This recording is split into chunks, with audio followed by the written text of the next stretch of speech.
Hello, my dear friends. They locked their daughters in irons, sewed their chastity back into surgical thread, and called every female desire a disease that needed to be cured. The Victorian era was more than just long skirts, afternoon tea, and poetry. It was a society where desire was monitored, repressed, and twisted into bizarre and creepy rules. Vibrators were used as drugs, see-through nightgowns were considered moral, and even love letters could land you in court. Tonight, let's open the door to the most bizarre sexual secrets of the Victorian era. So, before you get comfortable, take a moment to like the video and subscribe, but only if you genuinely enjoy what I do here. And let me know in the comments where you're tuning in from and what time it is for you. It's always fascinating to see who's joining us from around the world. Now dim the lights, maybe turn on a fan for that soothing background, and let's embark on this journey together tonight.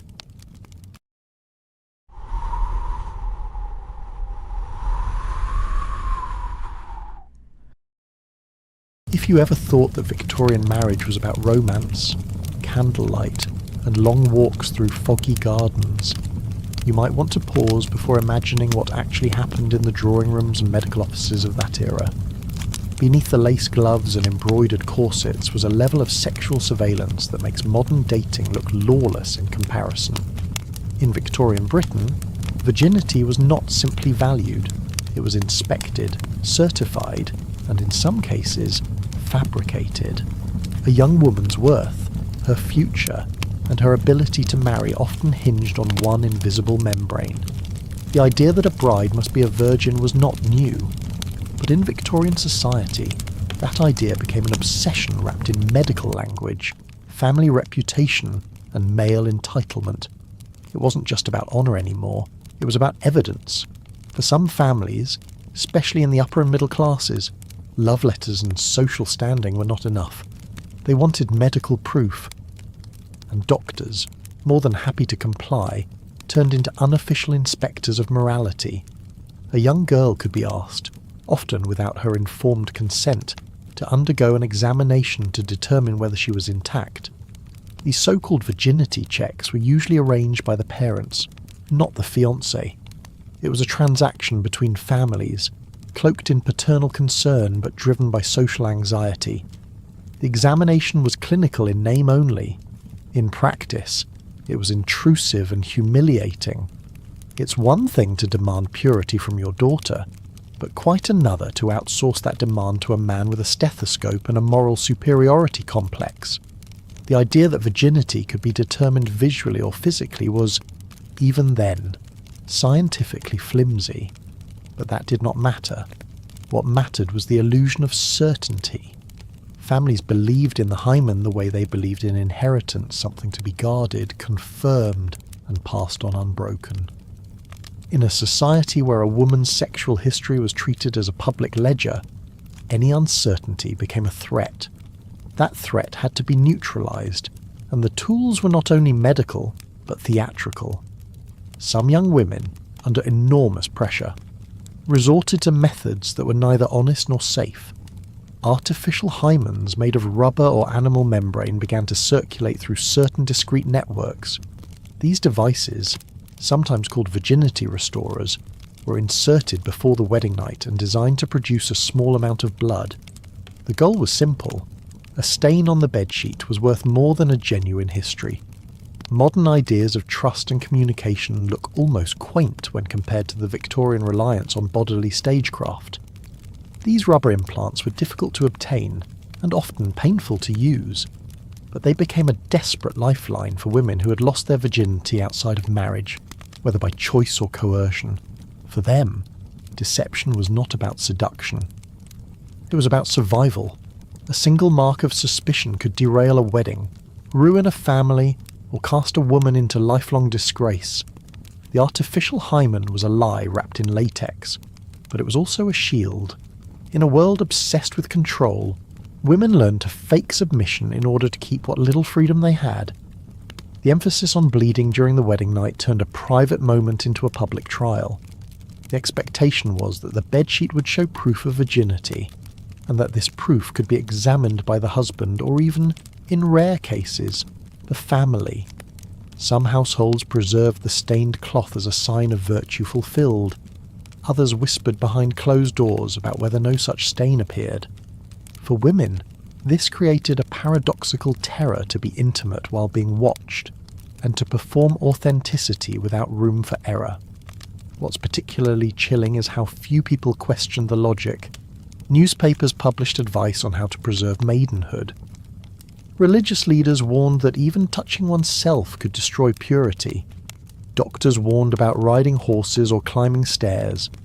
The hymen was treated like a fragile relic, and its preservation became a symbol of an entire family's reputation. That such an anatomical feature could carry the weight of so many expectations is both absurd and cruel. Looking at it from today's perspective, we might laugh at the idea of a virginity certificate, but we still live in a world where women's bodies are expected to tell the truth, even when silence would be kinder. The language may have changed, but the pressure hasn't disappeared. Now it hides behind different terms, different rituals, and different judgments. Some women, of course, escaped these expectations, but many did not. Especially in respectable families, the body of the daughter was not hers to govern. It belonged to her future husband, to her father's pride, and to the whispers of society. The only time it became hers was in secret, and even then, only briefly. In some cases, girls would attempt to damage or rupture their hymens on purpose before marriage, hoping to avoid suspicion later. The logic was cruel, but it was logical within the system. To understand Victorian sexual morality, you have to accept its contradictions. The era preached modesty but demanded exposure. It glorified innocence but made it a burden. It valued chastity but created a black market for illusions. The women caught in this web knew better than anyone that their purity was less about them and more about those who claimed ownership of it.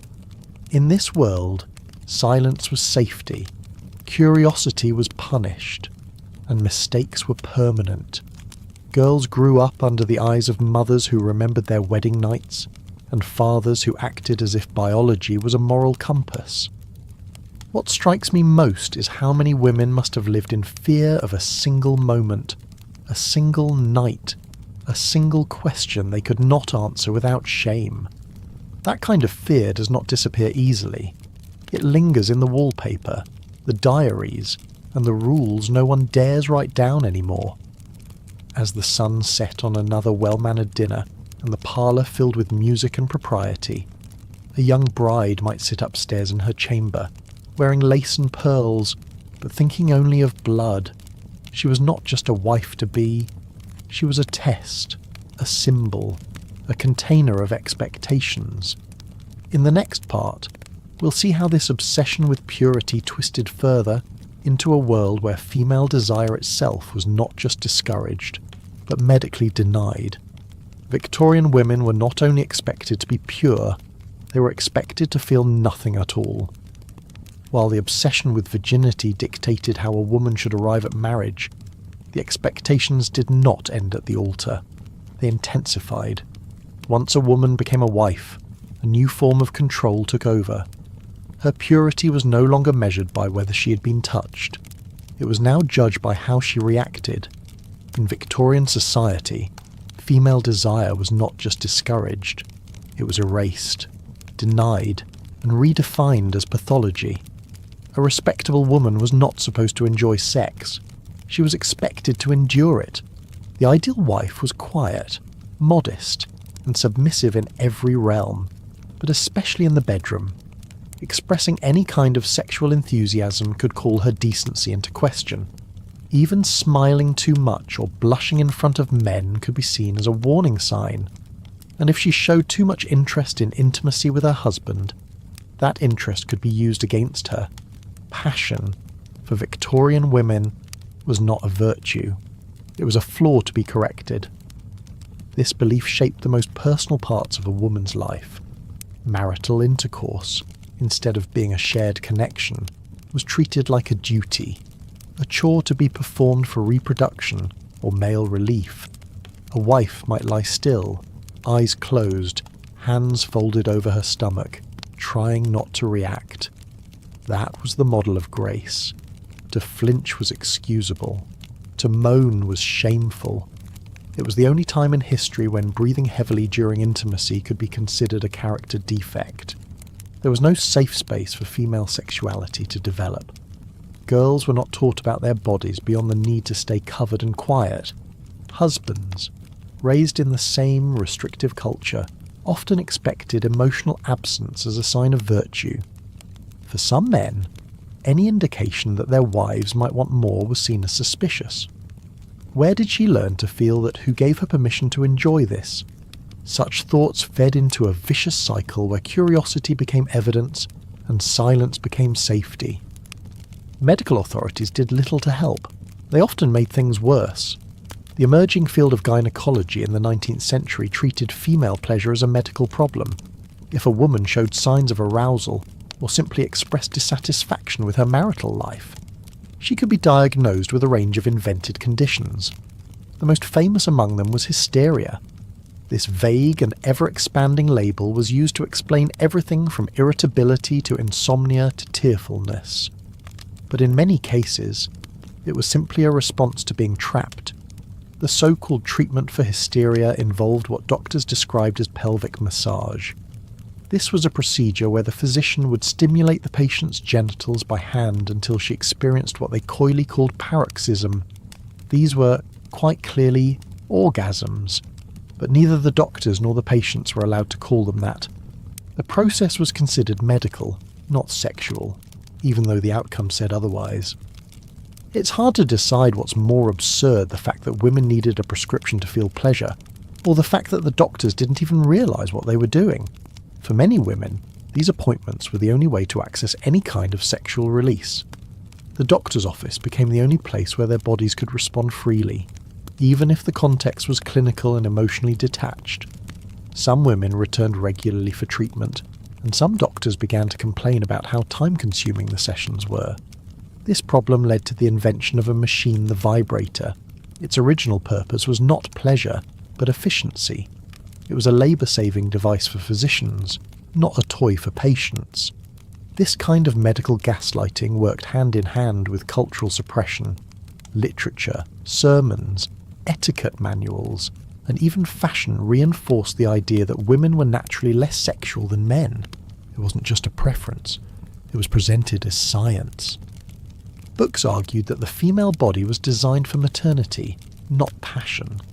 That a woman who felt a strong desire was either ill, immoral, or secretly male in temperament. The image of the perfect wife was one who felt nothing and smiled politely while doing so. Today, the same behaviours that once labelled a woman as deviant are celebrated in therapy offices and relationship advice columns. The modern emphasis on mutual pleasure would have seemed deeply radical in the Victorian drawing room. Women who enjoyed sex were, in many ways, punished by invisibility. They could not speak of it, seek it, or shape it. And for those who did, even within marriage, there was no safe place to land. They were cast out of polite company, or else quietly reconditioned under the guise of treatment. There is something especially cruel about teaching a person to be ashamed of their own instincts. Victorian society taught women to fear their feelings, to doubt their bodies, and to turn inward at the moment they most needed connection. What started as modesty turned into silence, and silence turned into illness. And when the illness was finally named, the cure was another form of control. Not all women accepted this fate passively. Diaries from the period revealed glimpses of resistance. Some wrote of longing, confusion, or frustration, tucked between recipes and household budgets. Others found ways to explore their bodies privately, though never without guilt. A few brave voices published novels and essays under male pseudonyms, describing emotional hunger in veiled language. These fragments suggest that the fire was never truly gone. It was only buried. What stays with me is how deeply the system depended on pretense. Everyone knew, at some level, that women had desires, but pretending they didn't was easier than rewriting the rules, so the rules remained. And the women disappeared into them, little by little, until they no longer recognised their reflections in the mirror of culture.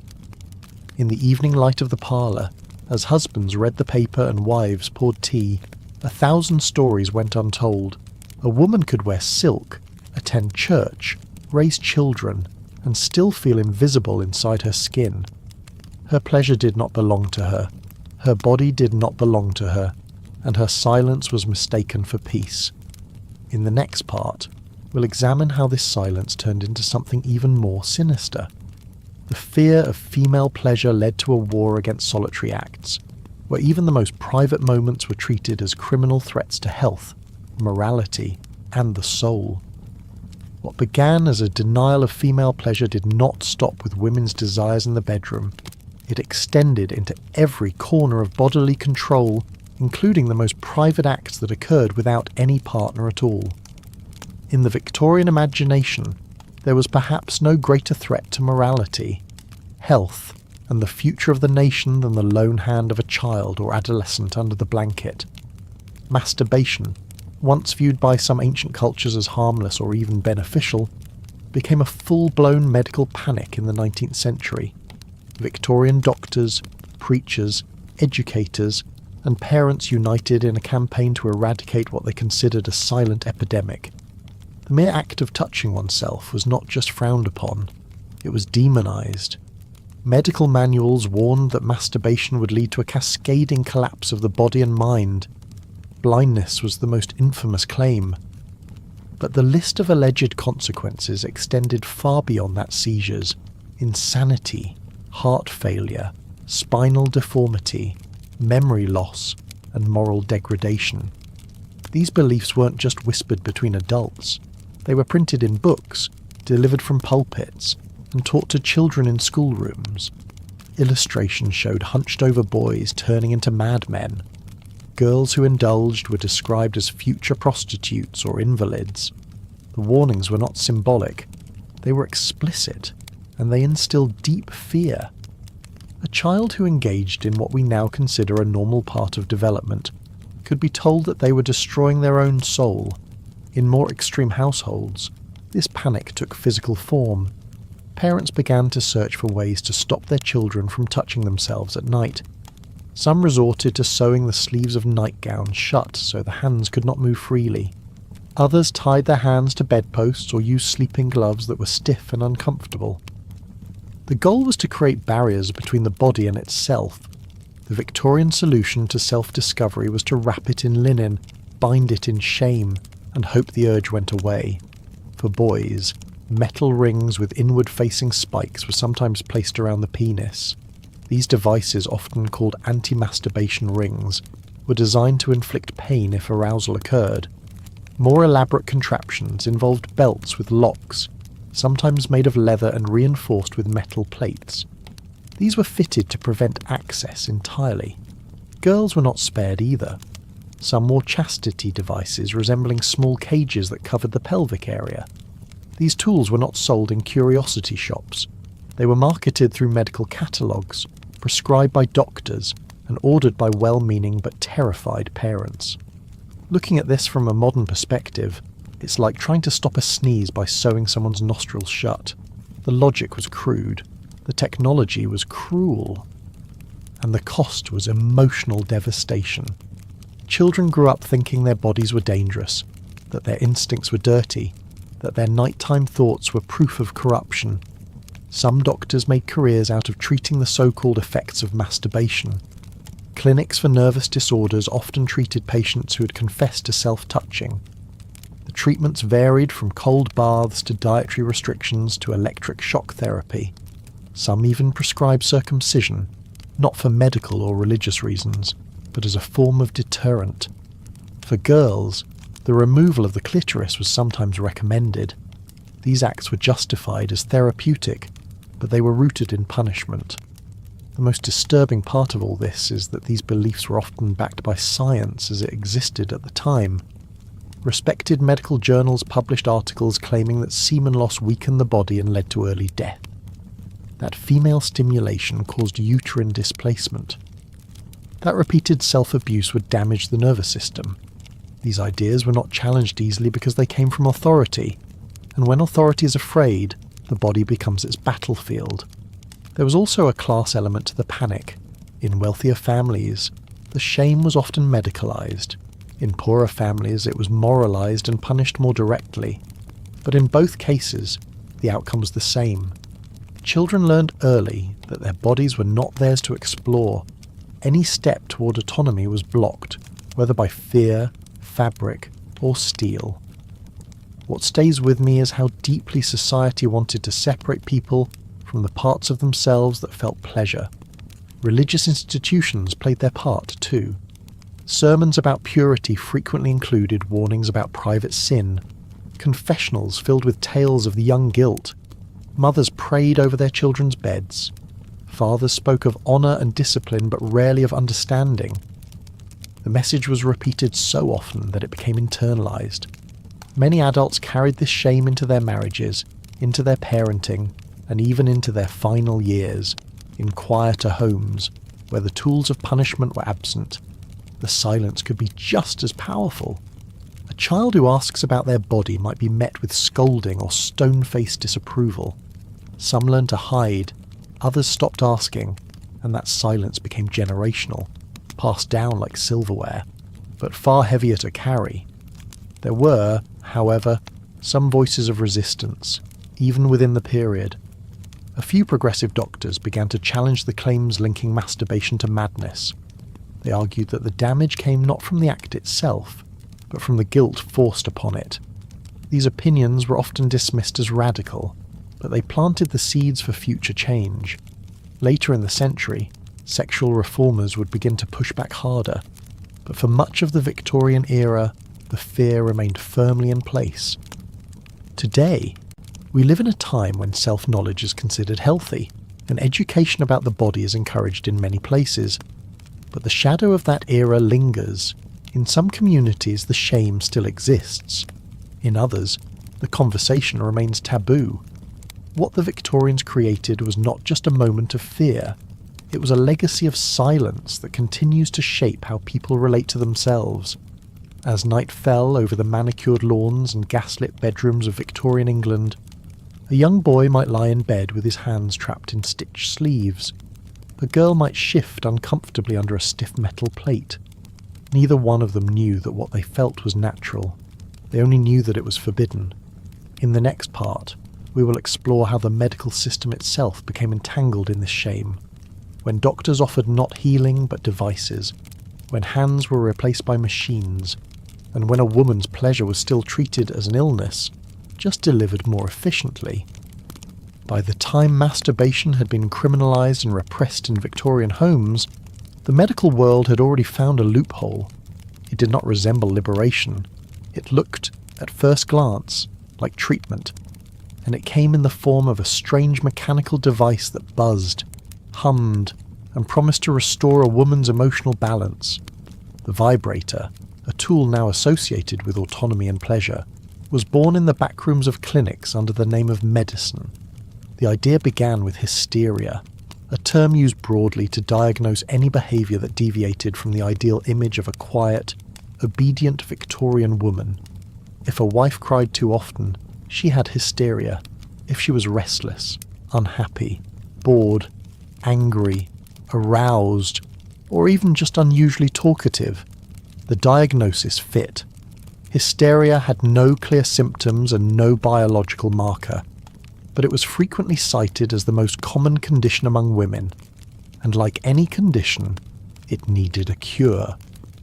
The solution, according to the doctors of the time, was what they called pelvic massage. A physician would stimulate a woman's genitals manually until she reached what they referred to as paroxysm. The term avoided any association with sexuality, but the outcome was undeniably an orgasm. Imagine an era where medical professionals gave women orgasms without ever admitting that's what they were doing.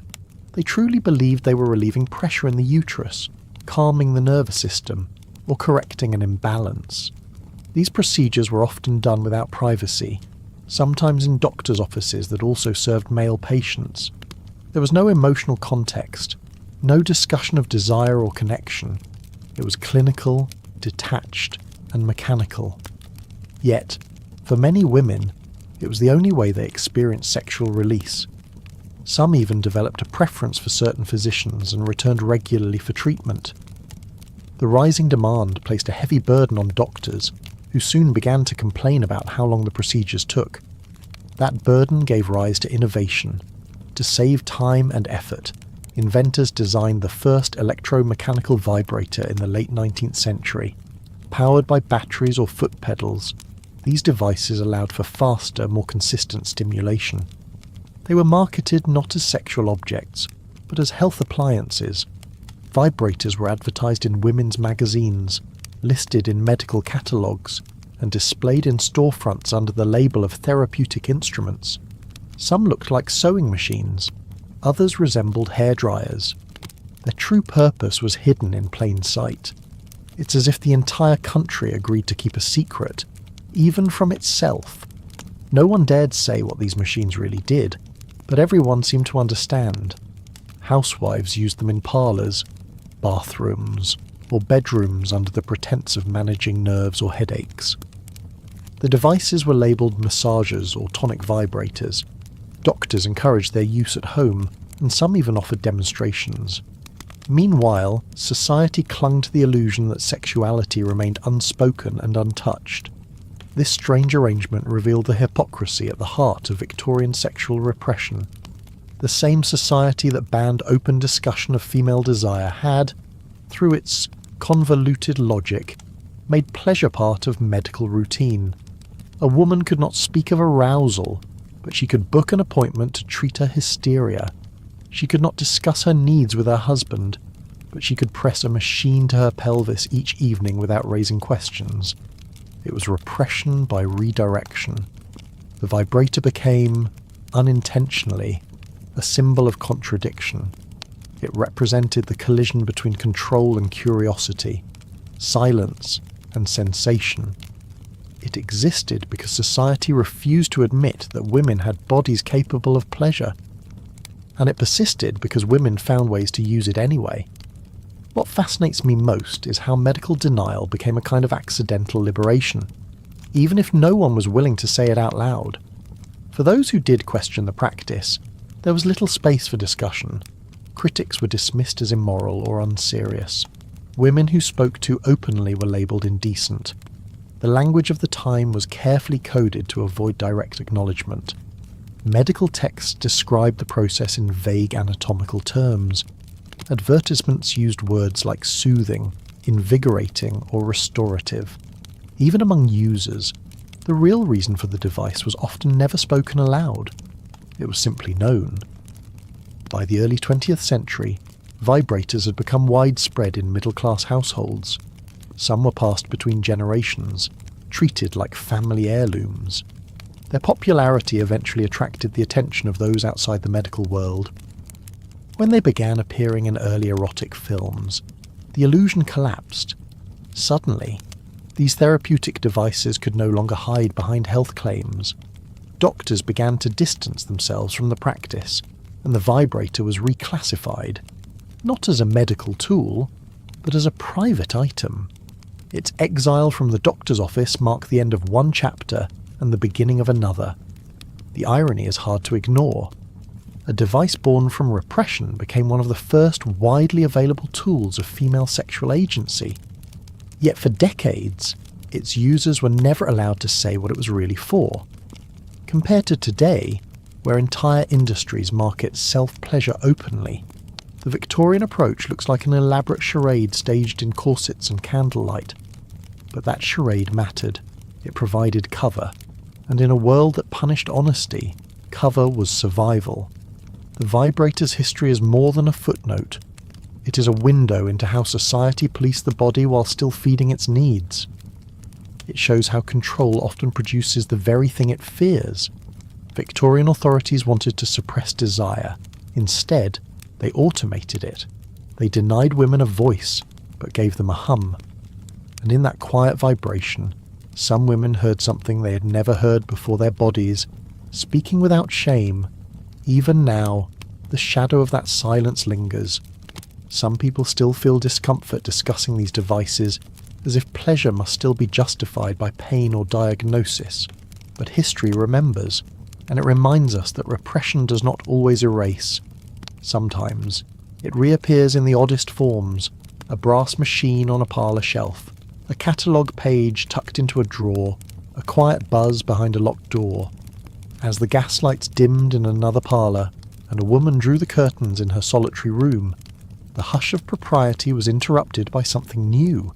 It did not come with ceremony or shame. It came with a quiet pulse, disguised as medicine, but felt as something far more personal.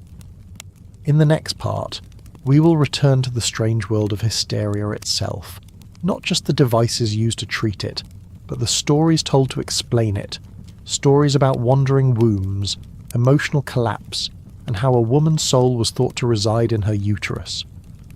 Long before machines hummed in quiet bedrooms and medical catalogues offered solutions to unspoken desires, the diagnosis that made it all possible had already taken root. Hysteria, in Victorian society, was not just a medical term. It was a cultural explanation for everything that made men uncomfortable. A woman cried too often. Hysteria. She resisted her husband's authority. Hysteria. She wanted something no one would name. Still hysteria. It became the umbrella under which all disobedience, emotion, and sexuality could be hidden and dismissed. The word itself came from the Greek hystera, meaning womb. That origin shaped everything. Victorian doctors believed that the uterus had a will of its own. They described it as a wandering organ, capable of floating to the lungs, pressing on the heart, or drifting toward the brain. This so-called migration explained every symptom they could not understand. Fainting, insomnia, irritability, melancholy, even coughing. If a woman had it, her womb was probably to blame. It sounds absurd now, but at the time, it passed for science. Elite physicians taught these ideas in universities. Popular health manuals reinforced them, and ordinary people absorbed them without question. The female body was framed as unstable by nature, always on the brink of collapse, and requiring constant management. A man's melancholy might earn him poetry. A woman would earn her bed rest and enemas. It's hard not to laugh at the idea of a uterus floating through the body like a balloon. But that fantasy controlled real lives. It gave doctors the power to prescribe whatever they saw fit. And what they saw fit was often humiliating. Women were told to stay indoors, to lie still in darkened rooms, to avoid reading, to stop asking questions. The less they moved, the less trouble they were thought to cause. In some cases, they were even denied conversation for weeks at a time. The treatments prescribed for hysteria were as bizarre as the diagnosis itself. Rest cures were popular, involving weeks of isolation, bland diets, and absolute inactivity. Women were not allowed to sit up, speak freely, or even feed themselves. The goal was to break their spirits quietly, under the banner of healing. Some were sent to seaside retreats or spa hospitals. Others stayed in their bedrooms with curtains drawn and minds unravelling. Then came the physical treatments. Colonic purges, bloodletting, ice baths, and genital massage were all part of the hysteria toolkit. One method involved flushing the uterus with cold water, inserted through a long metal tube. Another involved electric stimulation applied to the thighs and lower abdomen. But most infamous was the pelvic massage, conducted with the physician's hands or, later, with the help of vibrators. These procedures were performed with no emotional context, no acknowledgement of pleasure, and often no consent. The strangest part is that the doctors genuinely believed they were doing something noble. They thought they were taming wild energy, calming female nerves, and restoring social balance. In truth, they were just channeling pleasure through a back door labelled treatment. Women came away relaxed, sometimes smiling, and often eager to return. But no one called it what it was. To name it would be to admit that female sexuality existed and that it had needs. The power of hysteria as a diagnosis was not in its accuracy, but in its convenience. It was the perfect tool for silencing dissent. A woman who challenged her husband could be labelled hysterical. So could a daughter who resisted marriage, a widow who enjoyed life too much, a nun who fasted excessively, a wife who asked for affection. All could be swept under the same diagnosis, placed in the same rooms, and offered the same silencing procedures. Compared to modern therapy, which seeks to understand, the Victorian model sought to erase. Emotions were treated as infections, desires as fevers, grief as a hormonal malfunction. The inner life of a woman was not considered real unless it could be measured, corrected, or soothed with a machine. And the more a woman resisted, the more her resistance confirmed the diagnosis. It was a trap, and it closed silently around her. Not every woman accepted this fate passively. Some kept diaries that reveal their awareness of the game. They played along to be left alone. Others found ways to manipulate the system, feigning symptoms to escape other forms of control. A few turned the language of hysteria against itself, publishing essays and poems under male names, using the diagnosis as a metaphor. These were rare acts of defiance in a culture that demanded compliance not with whips, but with whispers. The social reach of hysteria extended beyond the clinic. It became a theme in novels, a device in plays, and a joke among men. Satirical cartoons showed women swooning in corsets or crying over novels, always too fragile for the real world. These images masked the truth that many women lived in quiet desperation, their lives shaped by diagnoses they could never disprove. Even today, echoes of hysteria remain. Women's emotions are still more likely to be pathologized, dismissed, or treated as exaggerations. What strikes me most is how easily science can be twisted into obedience when it serves social fear. The doctors were not villains in their minds. They were protectors of order, but the order they protected came at the cost of female autonomy, and the legacy of that protection is still visible, in silence, in shame, in the inherited fear of being too much. As another evening passed behind thick drapes and heavy furniture, a woman might lie still in a padded room, her fingers folded neatly on her stomach. She had been told to rest, to be good, to be quiet. A nurse checked her pulse. A doctor scheduled her next massage. No one asked how she felt, only whether she had improved. In the next part, we will leave the clinic and enter the hidden corners of Victorian streets and studios, where another kind of desire took form, captured not in diagnosis, but in photographs, nude portraits sold behind curtains, female bodies draped in silk and myth, and a market of fantasy dressed up as anatomy. By day, Victorian England displayed itself as a nation of propriety. Manners were precise, gestures were minimal, and decency was draped in layers of fabric and ritual.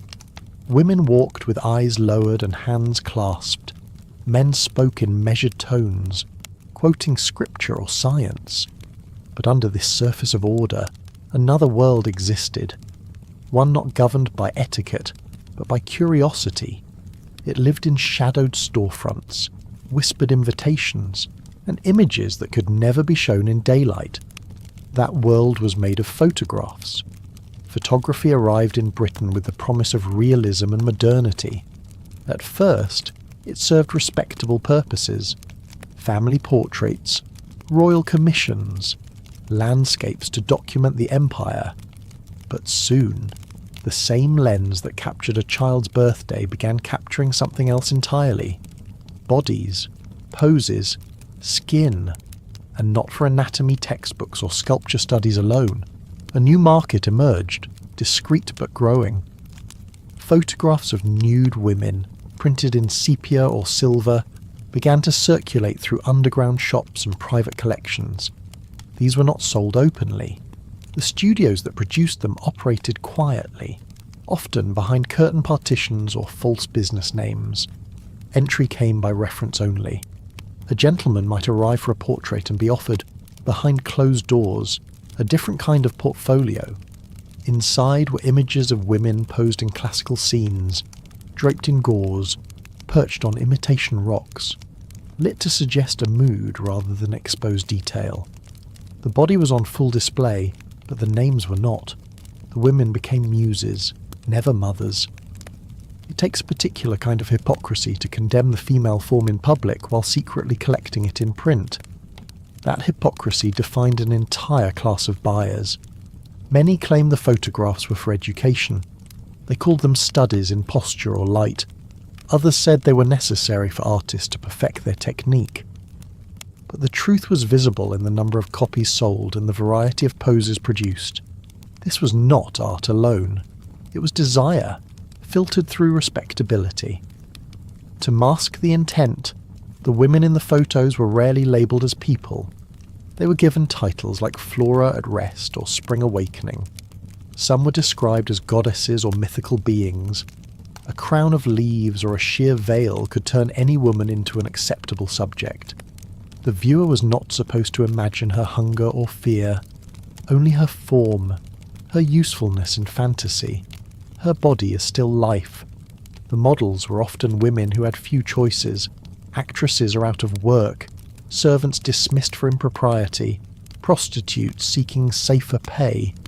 Some were promised discretion, though it was rarely honoured. Others posed only once and disappeared. Their images lived on, traded hand to hand like relics from a hidden religion. What fascinates me is how these women, stripped of name and voice, still returned the viewer's gaze. Not with seduction, not with shame, but with the fact of their presence. Compared to today, when images are made in seconds and shared in millions, the process then was deliberate and intimate. A single photograph required time, stillness, chemicals, and calculation. The result was not accidental, it was chosen, and it often lived in drawers, tucked inside hollowed-out books or behind false panels in wardrobes. Husbands might keep them beneath cufflinks. Doctors might shelve them beside journals. No one spoke of them, but no one let them go. One of the more inventive justifications for these images was their supposed anatomical value. Collections of nude photos labelled as medical studies or art references were bound and distributed to artists and physicians. These sets included dozens of photos of the same woman, standing, kneeling, reclining, reaching upward, or leaning forward. Captions referenced bone structure or muscle tone, but the framing was not clinical. It was deliberate, suggestive, always careful to highlight curves, not joints. These books were not sent to hospitals. They were purchased by private gentlemen. They sat in libraries between volumes of classical poetry or natural science. Guests might be shown one or two under the guise of academic interest. No one asked where the model was from. No one cared what happened to her after the session. She existed for the photograph, and the photograph existed for the illusion of control. What gave these images their power was not only the nudity, but the denial surrounding it. They were made in a society that claimed women should never be seen this way, that clothed women were sacred, that modesty defined character. Yet here they were, catalogued and traded, their bodies preserved by the same people who condemned them in public. What stayed with me is how easily rules can bend when the person breaking them has the right vocabulary. The contradiction remained unspoken. In the streets, a woman could be shamed for showing her ankle. In the studio, she could remove everything but a ribbon and still be considered tasteful if the lighting was soft and the title poetic. The rules did not change, only the setting did, and the price. Some women used the opportunity for agency, limited though it was. They negotiated higher rates, chose their poses, refused certain props. Others endured the process in silence, hoping the money would last until winter passed. There are records of women who returned to studios again and again, not just for survival, perhaps also for recognition. In a world that denied their thoughts, their images became the only form of visibility they could control, but the risk was always there. If discovered, a woman could be dismissed from employment, cut off from family, or labelled immoral. Her image could be reused without her consent. It might appear in a shop window years later, misattributed, untouched by truth. The camera offered no protection, only exposure. In today's terms, it would be like sending a private message and having it printed as a postcard. The betrayal was not technological, it was cultural. The shame was not in the pose, it was the double standard, and it remains familiar in more ways than we might admit. As another evening drew its curtains in a quiet Victorian home, a man might settle into his study, open a drawer, and lift a folder of images wrapped in linen. He would not speak of them, he would not show them to his wife, but he would keep them, not because he believed in their artistic value, but because they held what society refused to name. In the next part, we will move from the image to the ritual, to the marriage bed, where proof was demanded, emotion was unwanted, and a single night determined a woman's worth in blood. Long before the wedding night arrived, its script had already been written. The vows were recited, the ring exchanged, and the bride handed over like an heirloom. But for many Victorian women, the real test came not at the altar, but in the bedroom. That night, under candlelight and between layers of embroidered linen, she was not simply expected to consummate a marriage. She was expected to prove something, and her body would be the evidence. Victorian culture tied virtue to biology with ruthless precision. A woman's value as a wife was not based on her kindness, intelligence, or loyalty. It was based on the presence or absence of blood on the wedding sheets. The hymen was treated not just as tissue, but as testimony. If blood appeared, it confirmed innocence. If it did not, questions followed. The bedsheet became a witness, the mattress a courtroom, and the husband its judge. For many brides, the pressure was suffocating. They had been warned about this night for years, usually through vague metaphors and whispered advice. Some were told to lie still and endure. Others were encouraged to pray. Almost none were educated on what to expect physically or emotionally. It takes a cold kind of logic to turn intimacy into an interrogation, and a woman's pain into someone else's reassurance. The first night of marriage was not about connection, it was about confirmation. The morning after, families sometimes demanded proof. In certain households, the stained sheet was displayed to relatives or servants, a crude announcement of purity preserved. If the sheet remained clean, the bride was blamed. Perhaps she had been with another man. Perhaps she was frigid. Perhaps she was a liar. Almost never was it considered that bleeding might not occur, that the hymen might already have stretched or torn from exercise, riding, or nothing at all. The idea that female pleasure should be excluded from this moment was deeply ingrained. A wife was expected to submit, not enjoy. Any sign of enthusiasm was suspicious. If she relaxed or smiled, it raised questions. Where had she learned to behave that way? Whom had she practiced with? This twisted logic turned a natural human response into a cause for alarm. The safest bride was the silent one, still, wide-eyed, and preferably trembling. Some men, terrified of disappointment or scandal, sought certainty in advance. They visited brothels not for lust alone, but for reassurance. Prostitutes were asked to simulate wedding night scenarios, to pretend to be virgins, to lie back and bleed on cue. These rehearsals gave the men confidence, or at least the illusion of preparation. But it also deepened the contradiction. They sought experience for themselves, while demanding ignorance from their future wives. Compared to the shared vulnerability modern couples often aim for, the Victorian wedding night resembled a one-sided audit. One person arrived with expectations, the other with anxiety. There was no room for curiosity, no time for learning, only performance, judgment, and the quiet hope that no one would ask the wrong question at breakfast. Medical professionals contributed to the confusion. Some doctors published guides for husbands, describing what to expect and how to interpret it. These texts often included charts or diagrams, warning signs of deception, and advice on how to handle a nervous bride. The idea that the first act of married life might be painful, awkward, or even traumatic was rarely addressed. Instead, the emphasis was on the result: blood, compliance, silence. For women, this silence extended beyond the bedroom. They were not expected to discuss their feelings, their fears, or even their discomfort. If a bride wept the next day, she was told to be grateful. If she recoiled from her husband, she was advised to pray.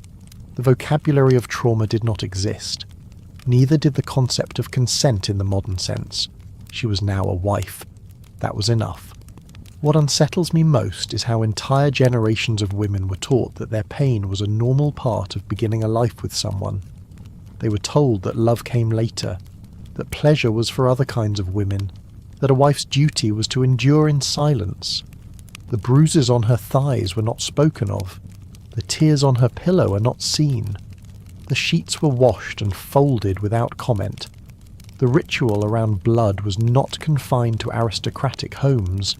It filtered through every level of society, though with varying degrees of formality. In some working-class families, mothers-in-law checked the bedding. In wealthier homes, housekeepers were told to watch and report. Stories circulated in newspapers and etiquette books, reinforcing the idea that a marriage's success began with a mark on cotton. Even in households where no one checked, the expectation lingered. Women carried it like a weight on their spine. They feared what might happen if they failed this unspoken test. Some inserted items to simulate bleeding. Others confessed to sins they had not committed, convinced it was better to be punished than suspected. In every version of the story, the body became both the battleground and the scapegoat. Some husbands, despite their own experience, failed to notice or care about their hypocrisy. They demanded purity while recalling their nights in back-alley establishments. They praised chastity but mocked prudishness. They wanted wives who knew nothing but please like professionals. This double standard shaped not only expectations, but the very nature of desire itself. Those few women who did enjoy the act, who felt arousal or warmth, often learned to hide it. They turned their heads, bit their lips, stayed quiet. To react was to risk everything. A laugh could be mistaken for knowledge, a moan for guilt. In the language of the time, there was no way for a woman to say, "I want this," and still be seen as good. In today's conversations about mutual consent and emotional safety, the Victorian wedding night feels like a courtroom staged inside a bedroom. The goal was not connection, it was confirmation. The sheet was not just linen, it was judgment, doctrine, and myth, all stitched together. As the lamps dimmed and the hallways fell silent, the young bride might lie beneath the unfamiliar blankets, staring at the ceiling. Her husband is beside her. Her body is sore. Her thoughts are swirling. She had done what was asked. Whether it brought joy or pain did not matter. What mattered was the outcome, folded at the foot of the bed. In the next part, we will move deeper into the contradictions of control, where society banned passion on paper, but fed it in secret. Where kisses happened through keyholes, where games of innocence turned quickly into spectacles of hidden desire. Behind the velvet curtains of drawing rooms and the carefully trimmed hedges of public gardens, there existed a love that was never meant to be spoken.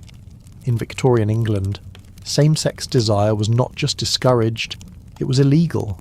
Not in the vague sense of moral disapproval, but through strict, codified law.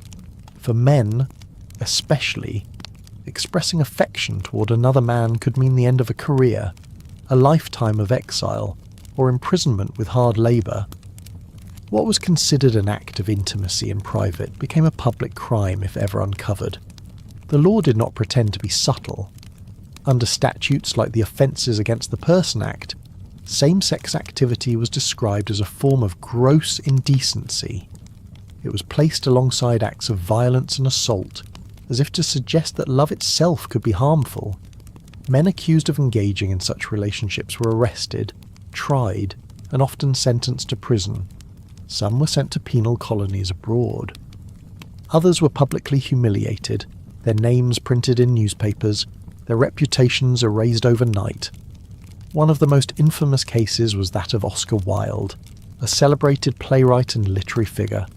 Wilde was charged and convicted not because he harmed anyone, but because he loved men. His trial was a national spectacle. The prosecution introduced his letters and poems as evidence of criminal behaviour. The sentence was 2 years of hard labour. When Wilde emerged from prison, he was physically broken and socially destroyed. His writings continued, but his life never recovered. It takes a special cruelty to turn affection into evidence and desire into confession. Victorian society did not care about the nuance of love. It cared about order.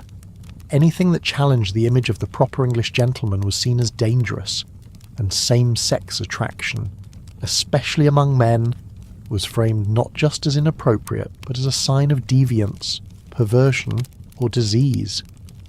To survive, those who felt such desire had to speak in code. A hidden vocabulary developed, allowing people to recognize each other without drawing attention. One of the most fascinating of these was the language of flowers. In this silent code, a green carnation pinned to a lapel might signal same-sex interest. A red rose might mean longing. A gift of violets could suggest loyalty or sorrow. Entire conversations took place through bouquets, carefully arranged and nervously delivered. Compared to the open identities and pride parades of today, these floral whispers seem impossibly fragile. But for those who used them, they were lifelines. In a world where a wrong glance could spark an arrest, secrecy was not just a strategy, it was survival. Parties were held in private homes, invitations extended only to trusted friends. Letters were written with aliases, then burned. Love was hidden in poetry, encrypted in metaphor, and carved into tree trunks under false names. For some, these quiet efforts were not enough. They built entire worlds behind closed doors.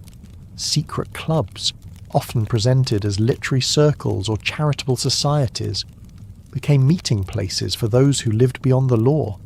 In London and other cities, underground groups gathered under the guise of discussing art, theatre, or spiritualism. But behind the formalities, connections were made. Friendships became something deeper. A glance across a parlour, a touch beneath a table, a moment of shared silence. These spaces were not always safe. They were sometimes infiltrated, raided, or betrayed. Informants were paid. Letters were intercepted. Even vague rumours could lead to police scrutiny. But the clubs kept reappearing, taking new forms. Some operated inside theatre communities. Others disguised themselves as art salons. The goal was not revolution. It was refuge. For women, the situation was both simpler and more complicated. Female same-sex relationships were not criminalised in the same way, largely because lawmakers refused to believe they could exist. Queen Victoria herself reportedly dismissed the idea as nonsense. As a result, women had a slightly larger margin for emotional intimacy. They could live together, write passionate letters, even sleep in the same bed, without immediate suspicion. But if the relationship became too visible, too expressive, or too physical, it risked being pathologized. Female desire was often redirected or erased. Some women were institutionalized for unnatural attachments. Others were forced into marriage. The lack of a legal definition did not mean freedom. It meant silence. A silence filled with half-finished poems, destroyed diaries, and stories told only in code. What lingers most is how many lives were lived halfway, never fully spoken aloud. The Victorians left behind countless letters that hint at passion, but stop short of clarity. They built friendships that crossed into love, but never dared say so in writing. Their histories are made of ellipsa, of pauses as of shadows. Despite the risks, these connections endured. Some couples managed to build lives together, cloaked in ambiguity. They travelled as companions or cousins. They shared homes and bank accounts, raised pets, and kept their love alive through ritual and repetition. Their survival required discipline, not only of emotion, but of language. They became experts in not being seen, even when everyone was watching. The danger extended beyond the law. Social exile was often more immediate than any court sentence. Families disowned, employers dismissed, churches condemned. Even among friends, a revelation could mean the end of trust. There was no safety net, no advocacy, only luck, silence, and sometimes cleverness. In private moments, love still found a way. A note slipped into a glove, a meeting at dusk by the river. A single photograph, hidden behind a painting. These fragments became enough, not because they satisfied, but because they sustained. In today's context, with laws protecting same-sex marriage in many countries and open celebration in others, the Victorian system feels like a cold, closed room. But for those who lived inside it, that room was home, and they made space within it, folding down the edges of themselves until they could breathe without being noticed. As the night closed in over London rooftops and gas lamps flickered against narrow alleys, two men might walk on opposite sides of the street, their hands brushing only in imagination. Or two women might lie awake in shared silence, each pretending the other was asleep. Love, in this world, was an unfinished sentence. In the next part, we'll step into a stranger tradition still hidden beneath the polished surface of aristocratic entertainment. Parties where kisses were stolen through a hole in a door, where masks covered more than faces, and where desire was turned into a game that everyone denied playing. After the solemnity of the wedding night and the quiet rituals of inspection, desire in Victorian England often found more playful, though no less controlled, outlets. Among the upper classes, where manners were rehearsed and every fork had its place, there still existed a hunger for thrill. This hunger did not appear in scandalous novels or dimly lit alleys alone. It crept into parlours and drawing rooms, disguised as party games. And one of the strangest among them involved nothing more than a door, a keyhole, and a carefully timed kiss. These games were not played in slums or brothels. They belonged to the social calendars of the aristocracy. Evening gatherings, filled with tea, music, and polite conversation, occasionally gave way to more curious entertainments after midnight. Among the most talked about was the so-called keyhole kiss. It began innocently enough. The host announced a game. The curtains were drawn. A door was locked between two rooms, with only a single keyhole connecting them. And then, the blindfolds were brought out. Guests, usually of both sexes and all stations within the house, were invited to participate. One person stood on each side of the door. One side was designated for the kisser, the other for the receiver. Neither knew who was on the other side. A guide, often the host or a trusted guest, would gently position the participants. The lips would meet through the tiny circular hole, soft and unseen. It was a moment of contact with no context. It takes a particularly strange mindset to design a game where anonymity becomes arousal, and guessing wrong is half the fun. But that was the point. It wasn't just about kissing. It was about uncertainty. The thrill came from not knowing whose lips had just met yours. A friend, a stranger, a rival, a servant.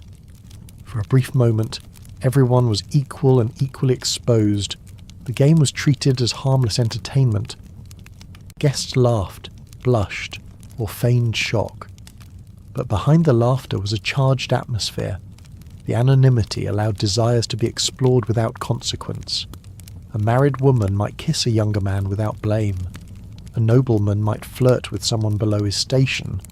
The keyhole gave them permission to forget who they were, even if only for a second. These gatherings were often remembered as eccentric but innocent, yet they carried real risks. Jealousy sometimes flared. Rumours started. Servants whispered.